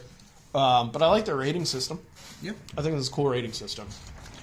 I want to make a note, too, that this is in the middle of the Jump. We're going to get back to some black and white pages here. So they spend some money on getting these things looking nice and formatting them well. And there's a lot of magazines through time. Wizard is one of the one that comes to mind, that some of their pages did not look this good. Even in their second issue, third issue, fourth issue, it took a while. This is the second issue of Jump, and everything looks like it's polished. Right. And the reason for that is they've been doing this in Japan for 20, 30 years already. I've heard of this manga. I've never read it. Chocolate Covered Love. This is a really cool figure. I like the design. One Piece. I think it might. I don't think it is because if you look at all of the other pieces, they are taking things straight from the mangas itself. So what I think is more accurate or possible is this might actually be done by the guy who does One Piece. The only thing that I didn't make a note of is to find who the person who wrote this was, because I don't even know the dude's name who writes One Piece. I was just Ichiroda. I was just assuming because of this Roshi panel, and it looks like something. So this Roshi panel is here because they wanted to explain I think they do this on maybe the next page, or maybe on this page. No, it's not the next page. Somewhere here, they're talking about. It's right here. Male manga characters confronted with a naughty situation. They usually react with a violent spray of blood from the nose. It's because Japanese believe that sexual arousal that happens in chocolates and peanuts cause nosebleeds. I can't confirm or deny any of that. All right, moving on. This is an ad for something I have no idea what this is. I didn't even bother to look this up. Cool image. Yeah, the art is cool. Again, with their polished stuff. The best science fiction in 03. Probably not. Now, remember we were talking about lineups earlier in the beginning of this thing? Lineups. What a lineup. This isn't even for a channel. This isn't for anything in particular. This is just an ad showing you how cool these mangas are at the stage they're at. We know Goku in here, once we get to it, at the stage he's at. This is way past that. This is relative. But this is, and it's smart because this actually ties into the stuff that we're going to tackle here, right? YuYu Hakusho, they're trying to tell you that although this takes a while to get over onto Toonami and stuff, you can go and grab this right now in January of 2003 if you want to watch this. And this is probably dubbed and subbed, and it's probably uncensored even, which is pretty cool. Here's Yu-Gi-Oh! Everybody knows they're going to pour on the Yu-Gi-Oh! Thing. And here's Dragon Ball. Okay. This is movie. This is DVD. This is DVD. This is a manga, to my knowledge. I don't think they're selling a DVD here. This is just a manga. I could be wrong, but This strikes me as a manga. Anyway, moving on. We got this YuYu Hakusho interview. And you'll have to... I'm going to be honest, I didn't even bother with this one because how much is missing. So, I was so distraught because I love this show, but... So you'll have to... I'll have to apologize. Again, I was 9 years old when I bought this and owned it and read the heck out of it. And I cut out whatever I thought was cool. So I'd bet... This looks like about Dark Tournament on the right. Yeah. Bets on this being Toguro and Gang. And I ripped that right out of there. I'm going to be honest with you. I skimmed this. We're not missing much. And the reason why is the voice director. for the dub? It's the voice director for the dub. So there's not a lot of stuff that would actually pertain to manga here. Yeah. It's mostly just selling Yu Yu Hakusho to people who selling wouldn't Yu Yu probably Hakusho, experience or it. further even selling this manga because they have stuff that is relative to the American audience, not necessarily the Japanese audience here. Moving right along. This is an ad. It's not an ad like this, but this is just an ad. And I didn't actually cut anything out of here other than the pieces of the anime here, so we didn't miss anything here. Right. There's nothing here. I like this ad more than I like this little article. I just wanted to... My only thing I noted, they made so many DBZ toys. Besides this guy, you never see them making figures for these characters anymore. But, I mean, base Goku, but, like, in this outfit, or this vehicle, I love that they used this is a Toriyama cover vehicle. Kaioshin Gohan, Evil Boo. Yeah. This is Staff Officer Black's mech from the Red Ribbon Army Saga. And just 17's inside it. I think these are fun. So this was one of those situations in toys where they needed to just pull things from wherever they could in order to sell more toys. This is the perfect example. I owned this toy. It came with a Android 17. Made no sense whatsoever. But this toy was sweet because you could put any of these scaled figures inside of this toy, and it did light up and stuff. That's awesome. I still currently own the Super Saiyan 3 Goku. It's above my my sink in my kitchen. It's pretty good sculpt, given this hair's kind of complicated. The only downside is that hair.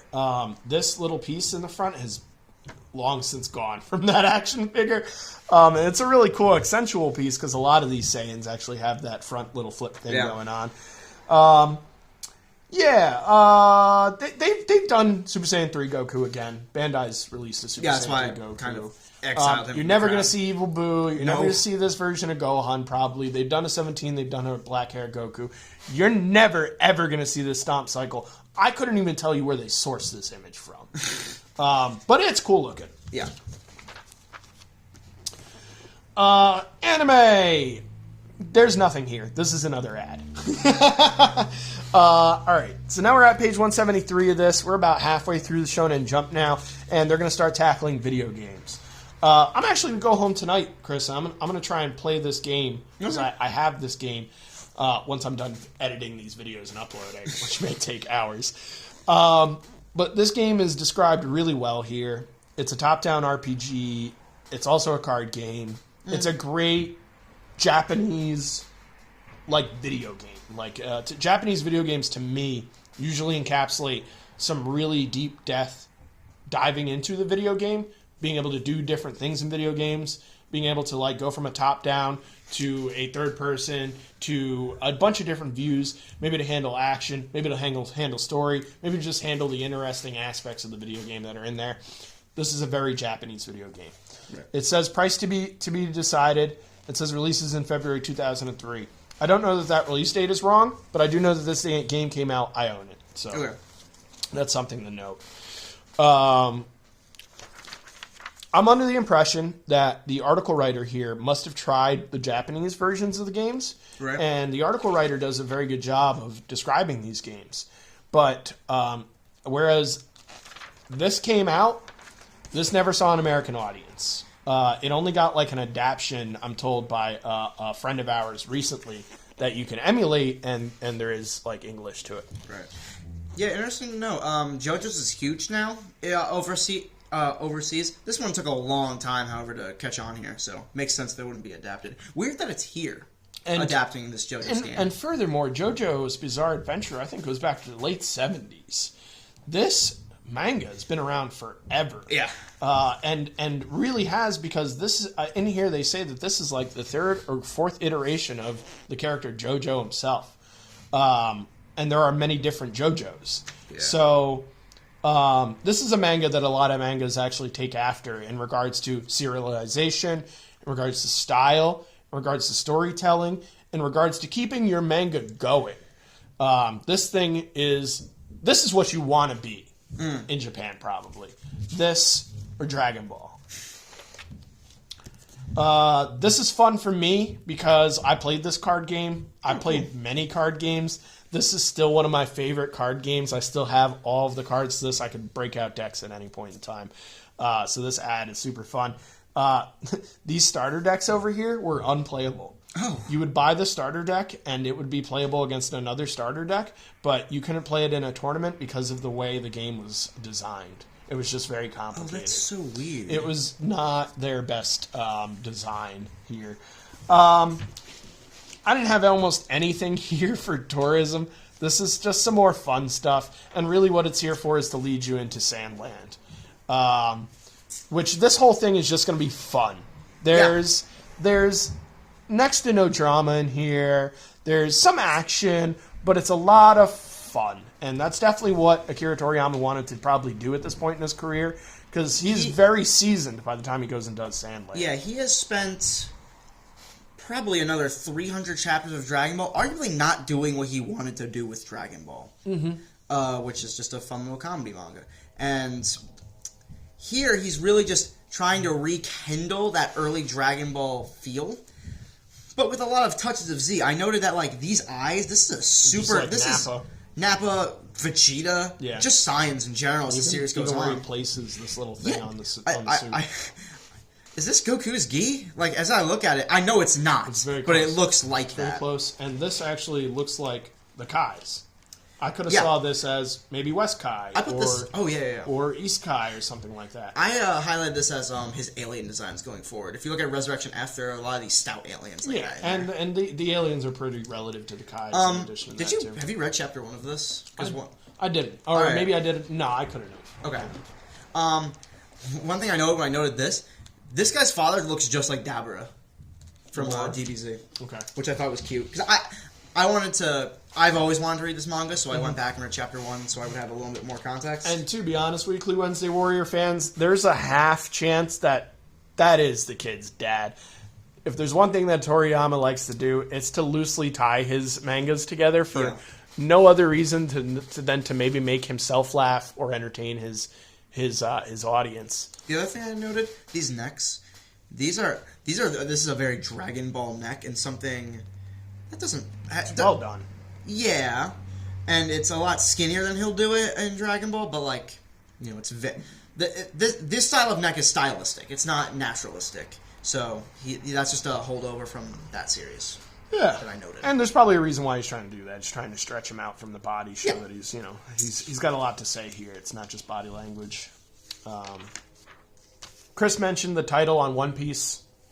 This is what I want to see in titles. Very readable. Here's an S, looks fun. Here's an L, looks fun. Sandland, moving on. Not Netpack. This whole thing is almost all open panels from what I remember.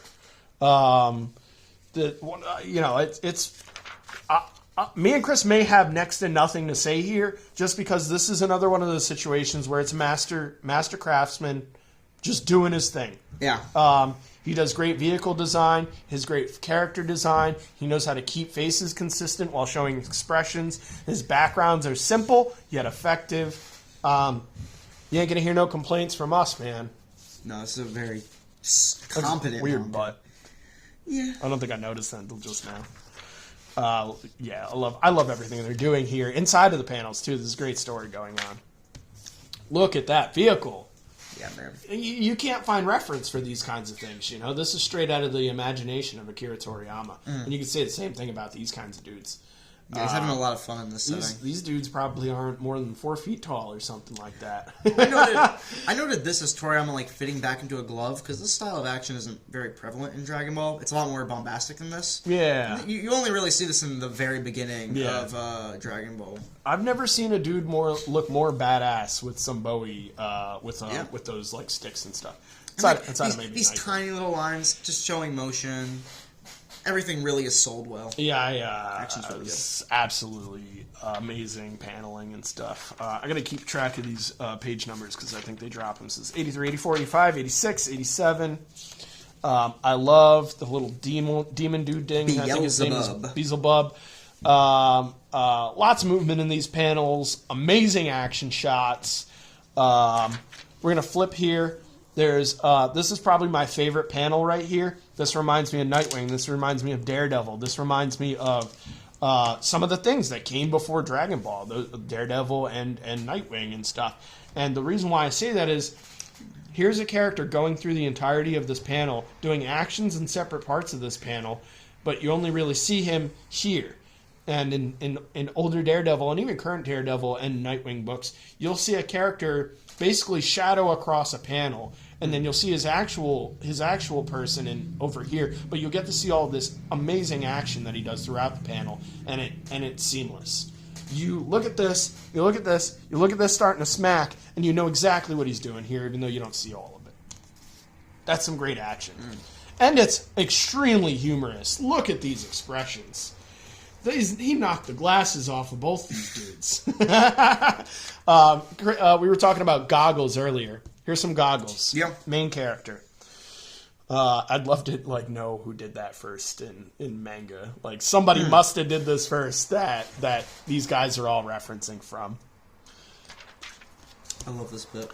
Yeah, the Santa Claus. So he dresses up like Santa Claus to do all his thievery. So this is, I think, a joke on American Santa Claus, in my opinion, because Santa Claus, as you guys probably know, sneaks into houses, drops presents, stuff like that. But Santa Claus is probably some like unlimited level of rogue, because he has like a super stealth. And he's able to sneak into fireplaces and all sorts of places. So I think this is Akira Toriyama saying that, like, this is an acceptable look for a sneaky person. And it just pours itself on because he's already got the beard going on. He kind of has this, like, elf thing going on. This has been lots of fun. It's almost a shame that this was the smallest chapter in this Shonen Jump. Because me and Chris both want to read. I think it's nice that they're stretching it a little bit so that we have... more of it to see. We can savor it more. Yeah. That being said, there's plenty of mangas that they end up that take this spot over the course of time that I enjoy just as much. All right, this is what you all been waiting for, and I know it. I have a couple of notes, not even leaving this page, because Viz is translation of some of these names. They're sticking a lot more towards the Japanese for some of these. They don't split up Tien Shinhan's name. Ten Shinhan, more accurately. Kuririn. Yep. This is a hard name to say, to some extent. I've always preferred that Viz keeps it like this because the Kuri in his name is a reference to a nut, and that's the pun of these families. I typically believe that Dragon Ball names should be kept as close to their pun as possible because that's what they're... It might even be Kuriri no.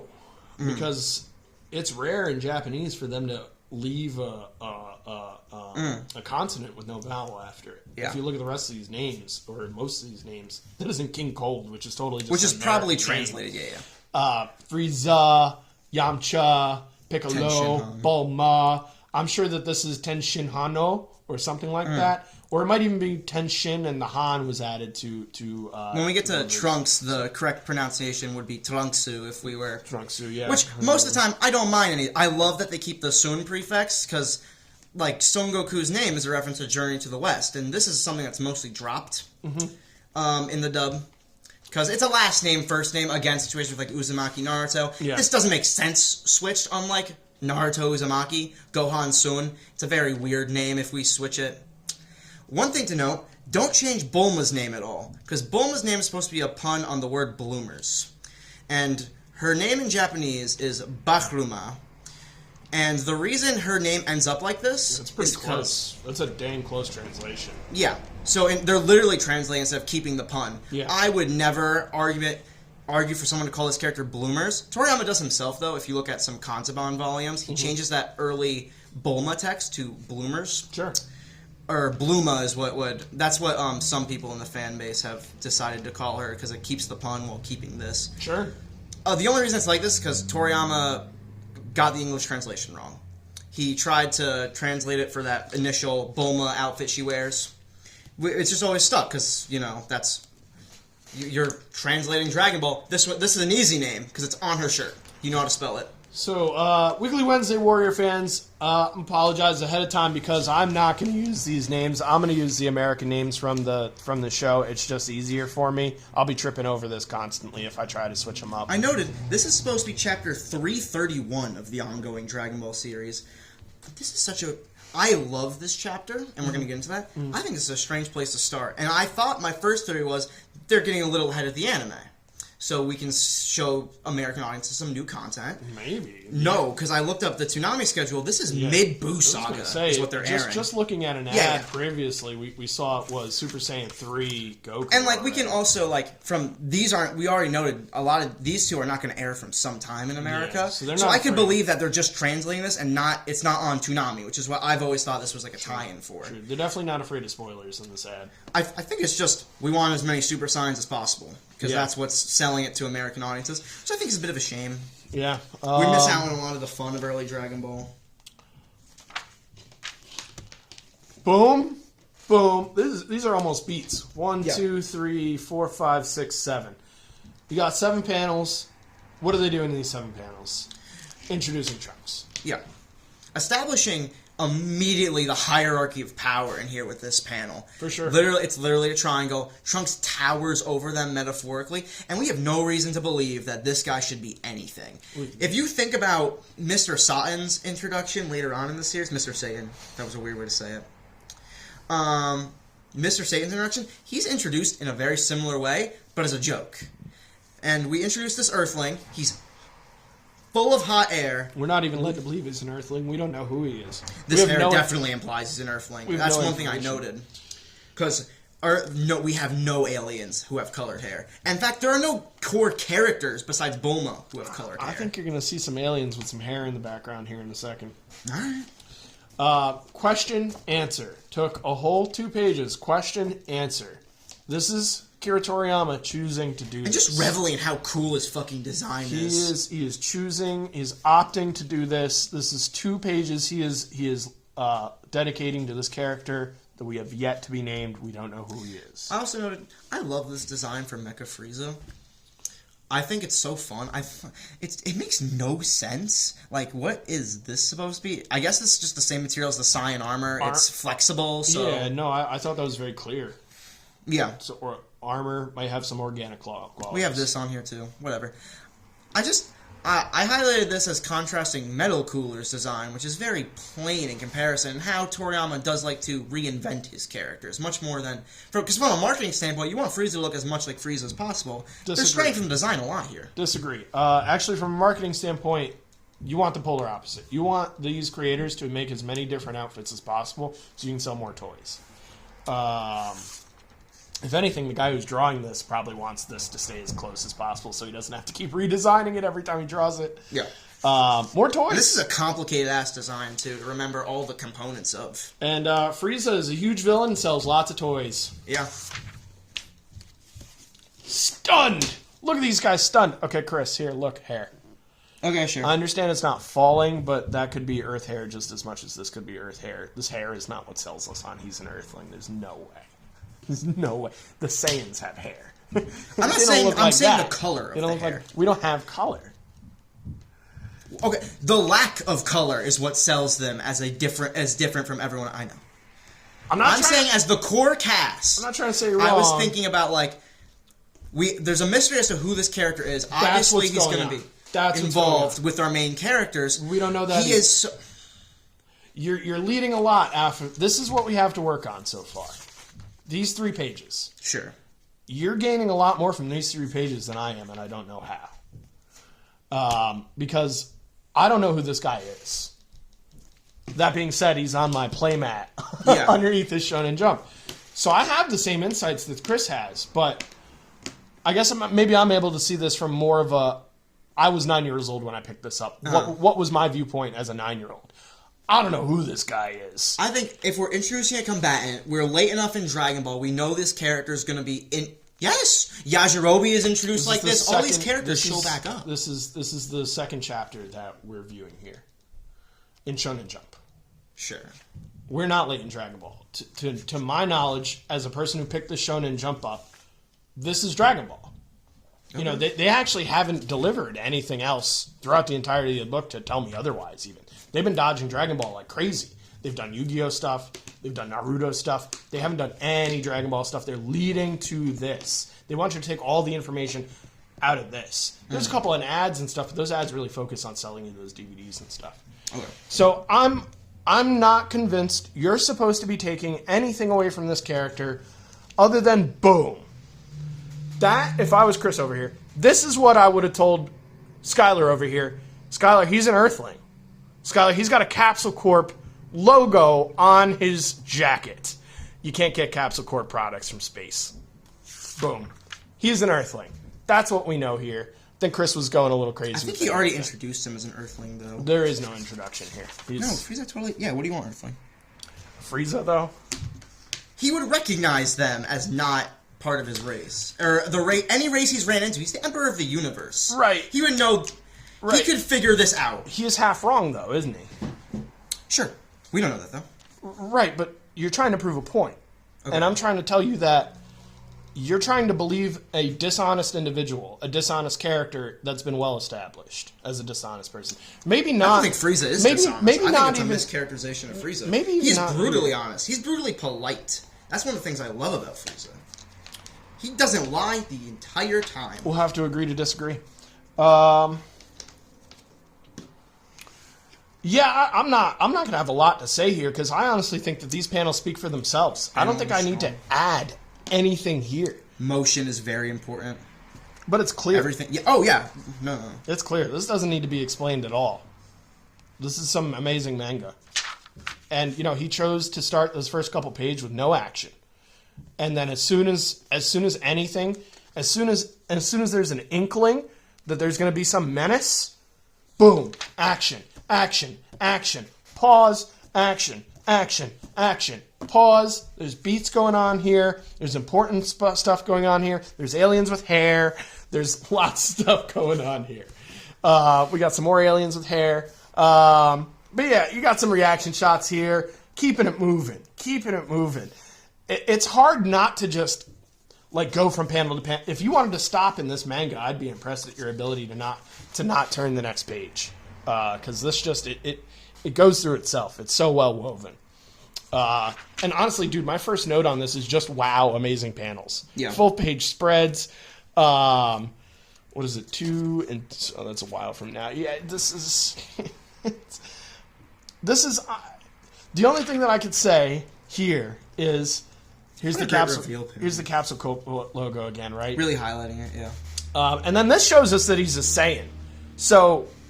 that Earthling thing, for this panel alone, goes almost out the window except for this Capsule Corp logo that Akira Toriyama is making consistent in a lot of these things. He wants to tell you he could be an Earthling, he could be a Saiyan, he could be both. Who is this guy? And that's all you're supposed to be asking yourself through this entire thing. Who is this guy? Who is this guy? Even the characters are asking, who is this guy?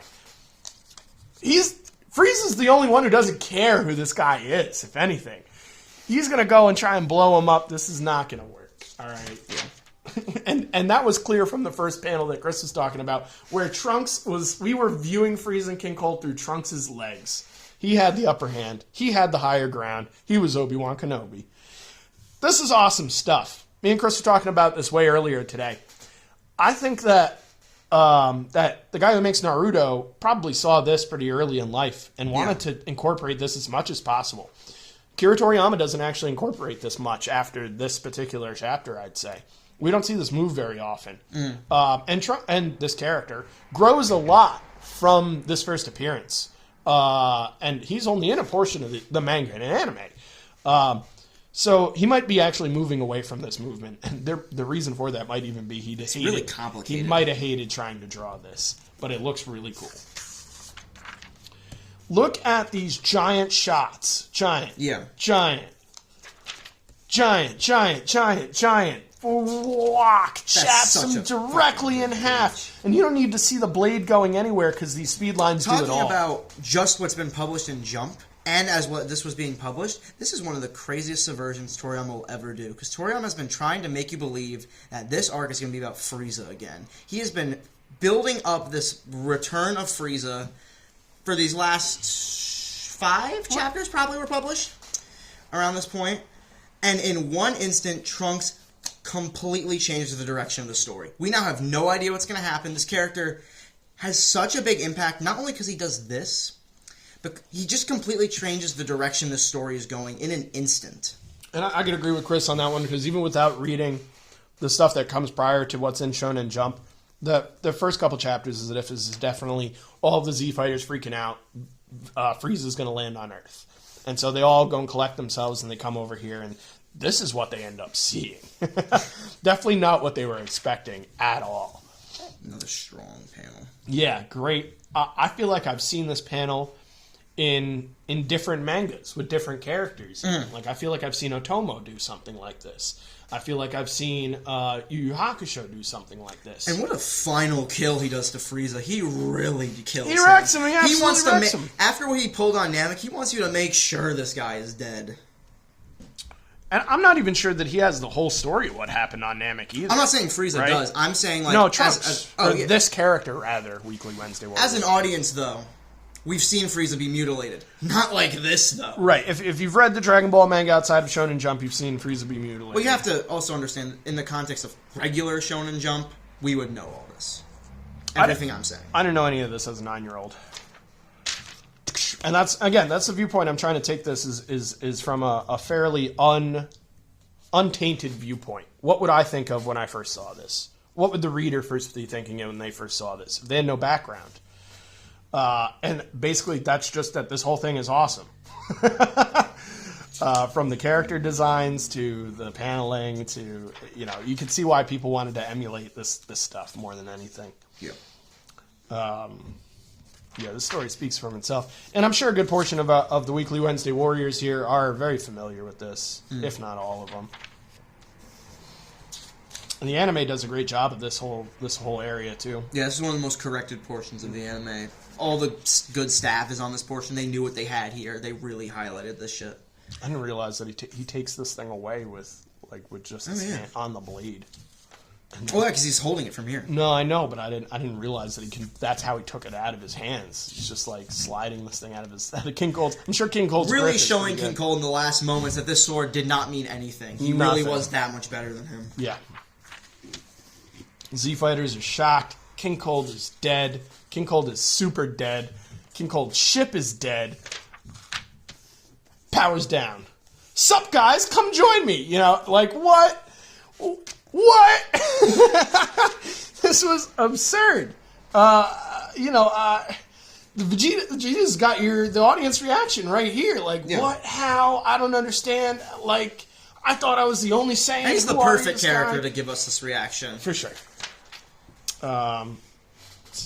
Just continuing here. This is something that they're not going to keep in the anime. No. Yamcha and Bulma are still together at this point. Yeah. I actually missed something, too.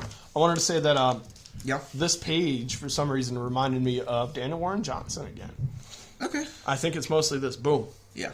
This is something that he does a whole bunch. Yeah, this was cute. I don't know that I've even seen this much throughout the anime. They're close, but they're broken up by this point in the anime, because in the anime, at least, they know these two are... They're going to do something with What I meant to say is, I don't know if I've seen this across Dragon Ball much. They are dating, but they don't do a lot of this. Yeah. There's not a lot of hugging. There's not a lot of love that's Especially in the shown. anime. They actually go out of their way to make this relationship worse in the anime. Mm-hmm. I'd say it's not that rocky in the manga, really. I'd say it's mostly assumed. So one thing that Trunks is definitely trying to do is he's not trying to allude to who he is, and he does a poor job from panel 1. That Capsule Corp logo is a dead giveaway. I'd even bet that this jacket is probably not very common to come around. And then I think Bulma says as much. She's like, we don't make that jacket. Yeah, and then he pulls out another Capsule Corp product immediately and uses it and hands it to the person who is like the second. She doesn't own Capsule Corp, but she is very important to Capsule Corp. He's not doing a good job of keeping himself secret, or he is doing a good job, but he's leading too many clues. Yeah. It's a great panel. I noted that Vegeta still calls Gohan a half-breed whelp. This is something he's going to stray away from. Just straight up start calling Gohan. He's going to start lumping Gohan in with the science without including this as the series goes on. And to my... Shows a lot of growth for his character. Yeah, to my knowledge, I would say that that's because... a growth on both characters. I'd say that there's a point where Vegeta begins to respect Gohan. Yeah. And that's probably when that really changes. But Vegeta hasn't really seen a lot of Gohan. He gets his own kid at some point. He hasn't really seen a lot of Gohan being formidable yet. It's definitely not like a main character to Vegeta's eyes. He's definitely the runt. Vegeta will surpass him whenever Gohan does something important, I will say. That's a good way to put it. As opposed to much later when Gohan very, very much surpasses Vegeta. Another Trunks doing a bad job hiding that he's a sign. He keeps staring at Vegeta out of everyone. Which is badly done in this because they don't actually show him staring at Vegeta more than just this panel. Yeah. I think, if anything, Vegeta's just a sensitive prick. Yeah. And a little jealous, because how long did it take Vegeta to reach Super Saiyan? This kid shows up out of nowhere and boom, he's yellow hair like crazy. So furthering the weirdness of this character, he has timed Goku's arrival down to the second. A near impossibility, even with the far advances in technology that Bulma has put forward in Capsule Corp and her father, Dr. Briefs. They still can't tell the future, and this kid can. So, although we might be thinking he's an Earthling or he's a Saiyan, there might be something else going on here. We'll find out about that later. Whoosh! Big panels again. Big open panels, delivering a lot of texture, feel, background, placement, where these characters are, where Goku's landing, showing the importance of who he is. And boom. I've always loved this outfit for Goku. Yeah. The Yardrat fit is great. If there's one thing, too, that in Dragon Ball Z I wish they fleshed out a little bit better, it's his time on this planet. Or not that's the Ginyu Sen. It's this time on the planet he's going to talk about once this chapter is done. Because he learns how to instant transmission. And that's probably one of the most broken abilities in all of Dragon Balls to Dragon Ball Z. At a point in time, their power levels, I guess, go over that. I don't really pay attention to much power levels in Dragon Ball. But what I do pay attention to is specific gimmicks like the instant transformation. I don't think Vegeta ever learns it. Not if you read Z. All right. You got anything to cap off Dragon Ball Z there? I don't think so.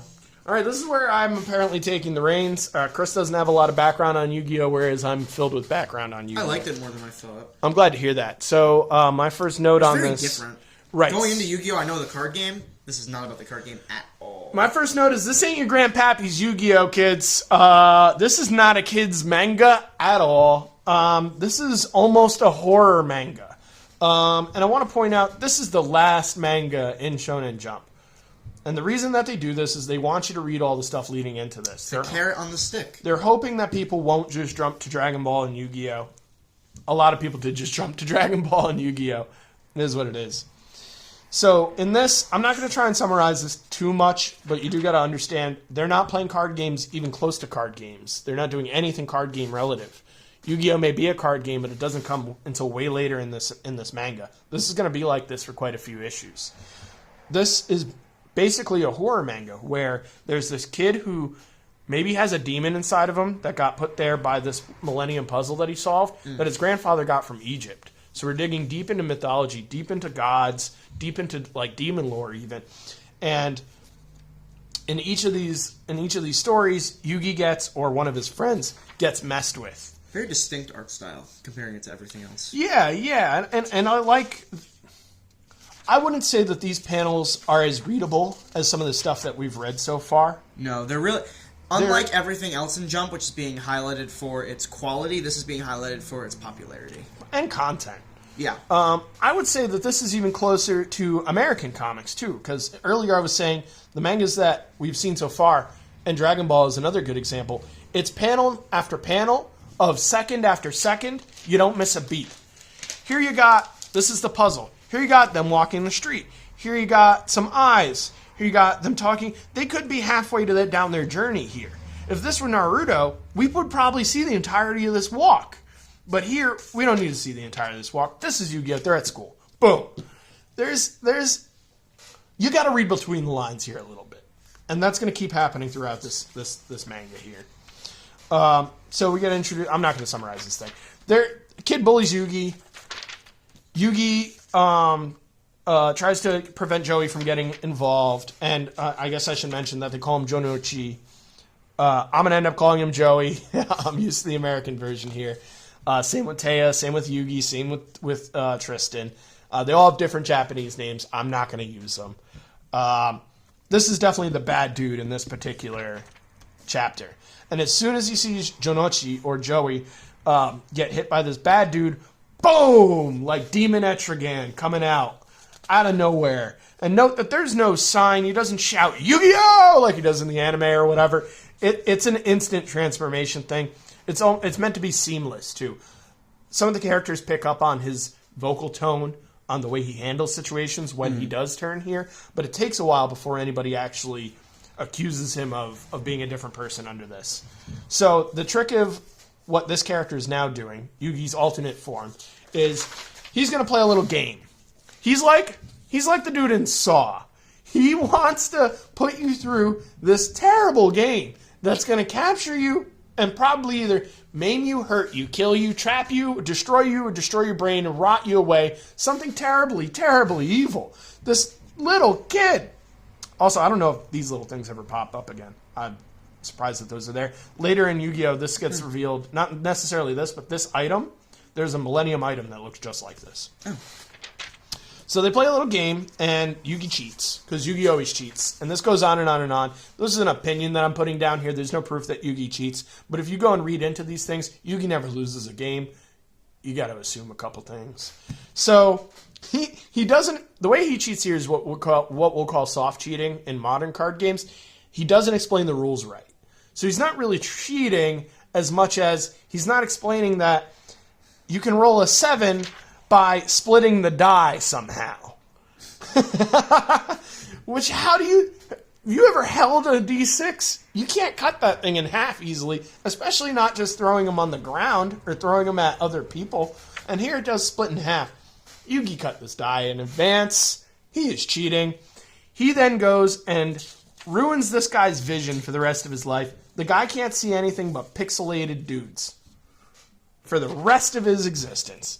Even his eyes. Tell me this isn't something straight out of a horror manga or something, right? Yeah, it's very Junji Ito. Oh my god, it's terrifying. And here he is smiling. Game over. Boom! Moving on to the next chapter. See, he's just going to do this again. It's kind of a... This is a little cute thing that they included. I'm sure this is in the original manga, too.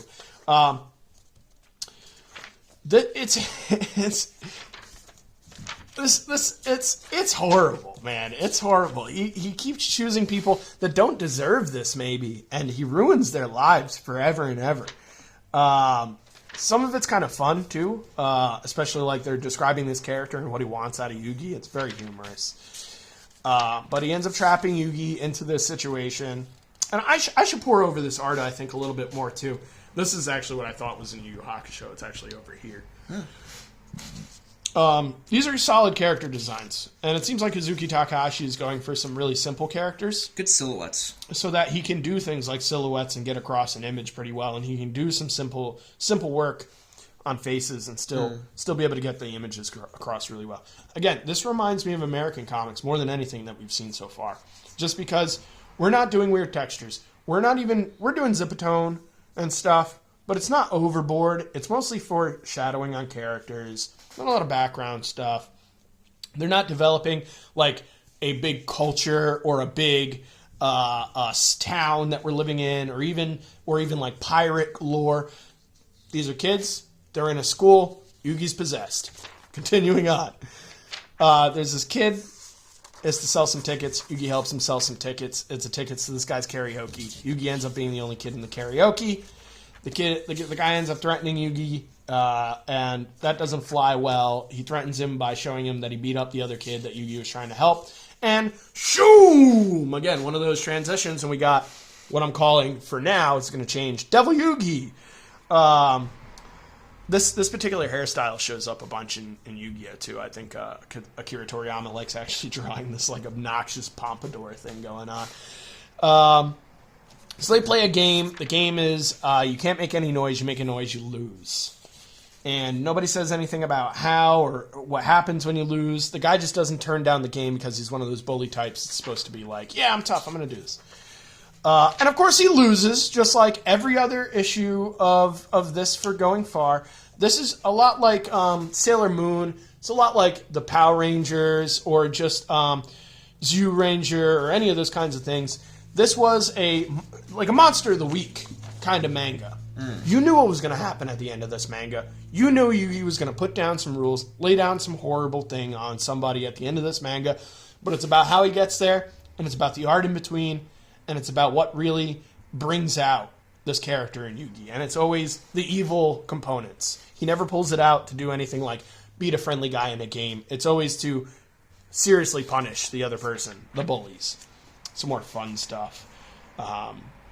I didn't bother to go. I did do this, but I forgot which one it was. I think it's this. We're not going to stay there. Domino City is where most of this actually happens. I want to over-accentuate on the name of Yu-Gi-Oh! Is supposed to be the king of games. Domino is a game. Yugi himself is playing a lot of games. This is going to happen again. This is the third chapter here. We get Keiko is working at a burger place. She's like, classic kid, doesn't want her friends to know that she's got this awkward job or whatever. Burger World. The most like American possible thing that he could probably throw in this manga right here is like a fast food burger chain restaurant. It's awesome. The outfit is almost taken straight from like a 90s McDonald's kind of looking outfit. And so these are some pretty cool, like he's doing some good fashion. Like look at the work on that boot for no reason, you know, and all these kids are wearing like this high school get up, but then they change when they're not at school and stuff. Right. There's some cool little like this looks like it could be in like a horror manga. Maybe this wouldn't be blood. This wouldn't be ketchup. Maybe it'd be blood, you know, or something like that. This is really nice. Some soft panels here, some harsh panels, some open, some closed. Good mixture, some good textures. Again, we got our bully guy. He comes in. He's trying to get a free meal or whatever. So he abducts Taya. And again, exactly as I keep describing. Shoom! And we got this evil Yugi all over again. So if you're not seeing some repetitiveness here, you should definitely be seeing some repetitiveness here. What I like, though, Chris mentioned that you enjoyed this, huh? Yeah, it wasn't bad. You know, it's not as good as Dragon Ball. It's not as good as YuYu Hakusho. It's not as good as that first chapter in Naruto. No, it doesn't have to be. All those manga I really enjoy and would go on to... I've read all of those... Besides Yu Hakusho and that I watched on the strength, I've read all of that. I read that first chapter and was so enamored by them I kept going. I just liked this.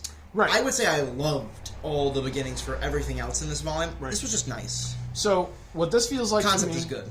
What this feels like to me is this would be your breath of fresh air. Yeah. This would be Shonen Jump trying to unpack a little bit and try to tell you, look, we know we just dumped a whole bunch of like lore, context, really heavy mangas. A lot of stuff you have to keep up with, because everything is serialized, besides this, which is mostly standalone. In here, they're just trying to do some fun. Yeah. And there is some characterization. They are building the personalities of who these characters are. They're developing these characters. But that's definitely not the focus. The focus is, we're going to do some fun stuff with some games. We're going to beat some bullies. We're going to deliver a message. Don't be a jerk. Because this is probably for Japanese kids. Yeah. And, you know, censorship is real different when you cross the seas. And I think there's a lot of things they could get away with here they couldn't get away with in America. Going back to that interview at the very start, I think it's fun that after all this time, after the Yu-Gi-Oh! Card game, after the direction the series, I presume, takes, this is still what he thinks Yu-Gi-Oh! Is about when he's talking about the message he wants people to take away. And that's why I made a... Kindness, friendship, games. I wanted to make it really important to mention that because Chris is so right. There's a huge theme in all of Yu-Gi-Oh! And that's to lift your brethren up. There's no reason to put anybody down when you could be lifting everybody up around you. And that's a message that I live my life by. And I'd imagine that Akira Toriyama lived his life by, so much so the man died trying to save somebody else. So this man lived this life, this man drew this life, this man was this life, and it's conveyed here in this manga just as well as it's conveyed in his Q&A. Toriyama did Dragon Ball, by the way. I forget what this guy's name is. Kazuki Takahashi. Sorry. I probably have done that 3 times. Takahashi is Yu-Gi-Oh! Toriyama is Dragon Ball Z. I'll probably do that again in the future. Y'all have my apologies in advance. So Akira Toriyama is alive and well. Kazuki Takahashi he died saving somebody else. So we got Devil Yugi. I'm not going to summarize this. You guys know exactly what's going on here. I did flip this open. I thought this was Taya undressing herself at a point when I flipped this open real quick. It's not. She's unblindfolded. Makes a lot more sense in the context once you read this thing. So what happens, this guy, he burns alive. Yeah, this is the harshest of the 3 for sure. And he does it himself. He throws liquor all over himself, not on purpose. He can't move his hand because this lighter's on top of it. But when he does move his hand, the lighter lets all the liquor up and he sets it on fire.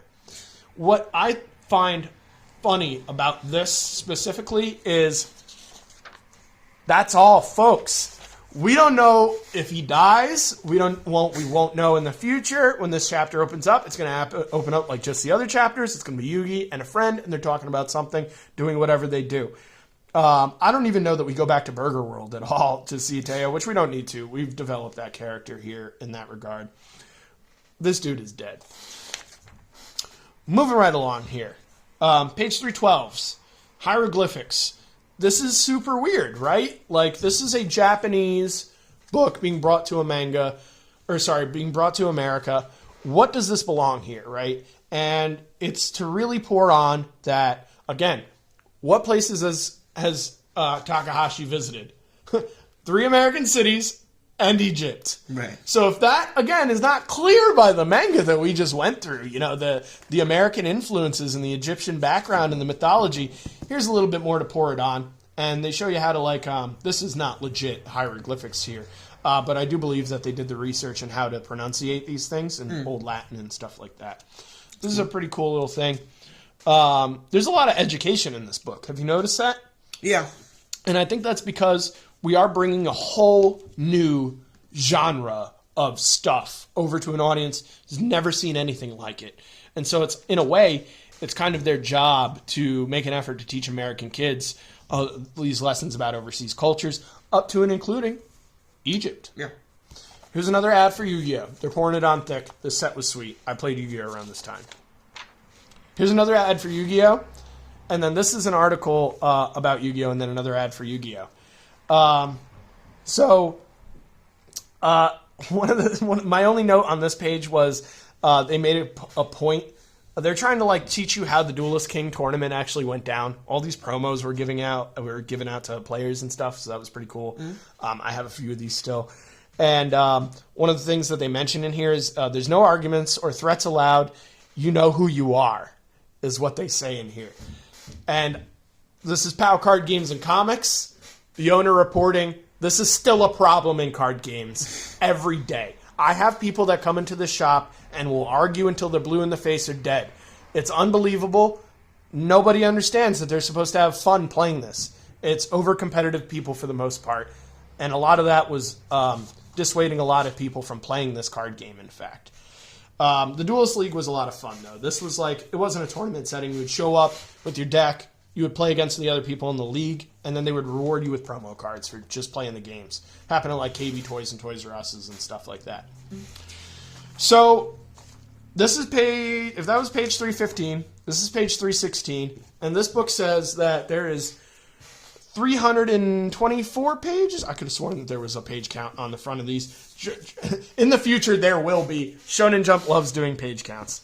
I thought that the page count was supposed to be 324. We have 315 pages. There's a good chance that there was some pages that come after this ad over here. I was 9 years old when I got this, so this is now my back cover because the back cover is missing, which would have been a Yu-Gi-Oh! Anyway. Any closing things to add here, Chris?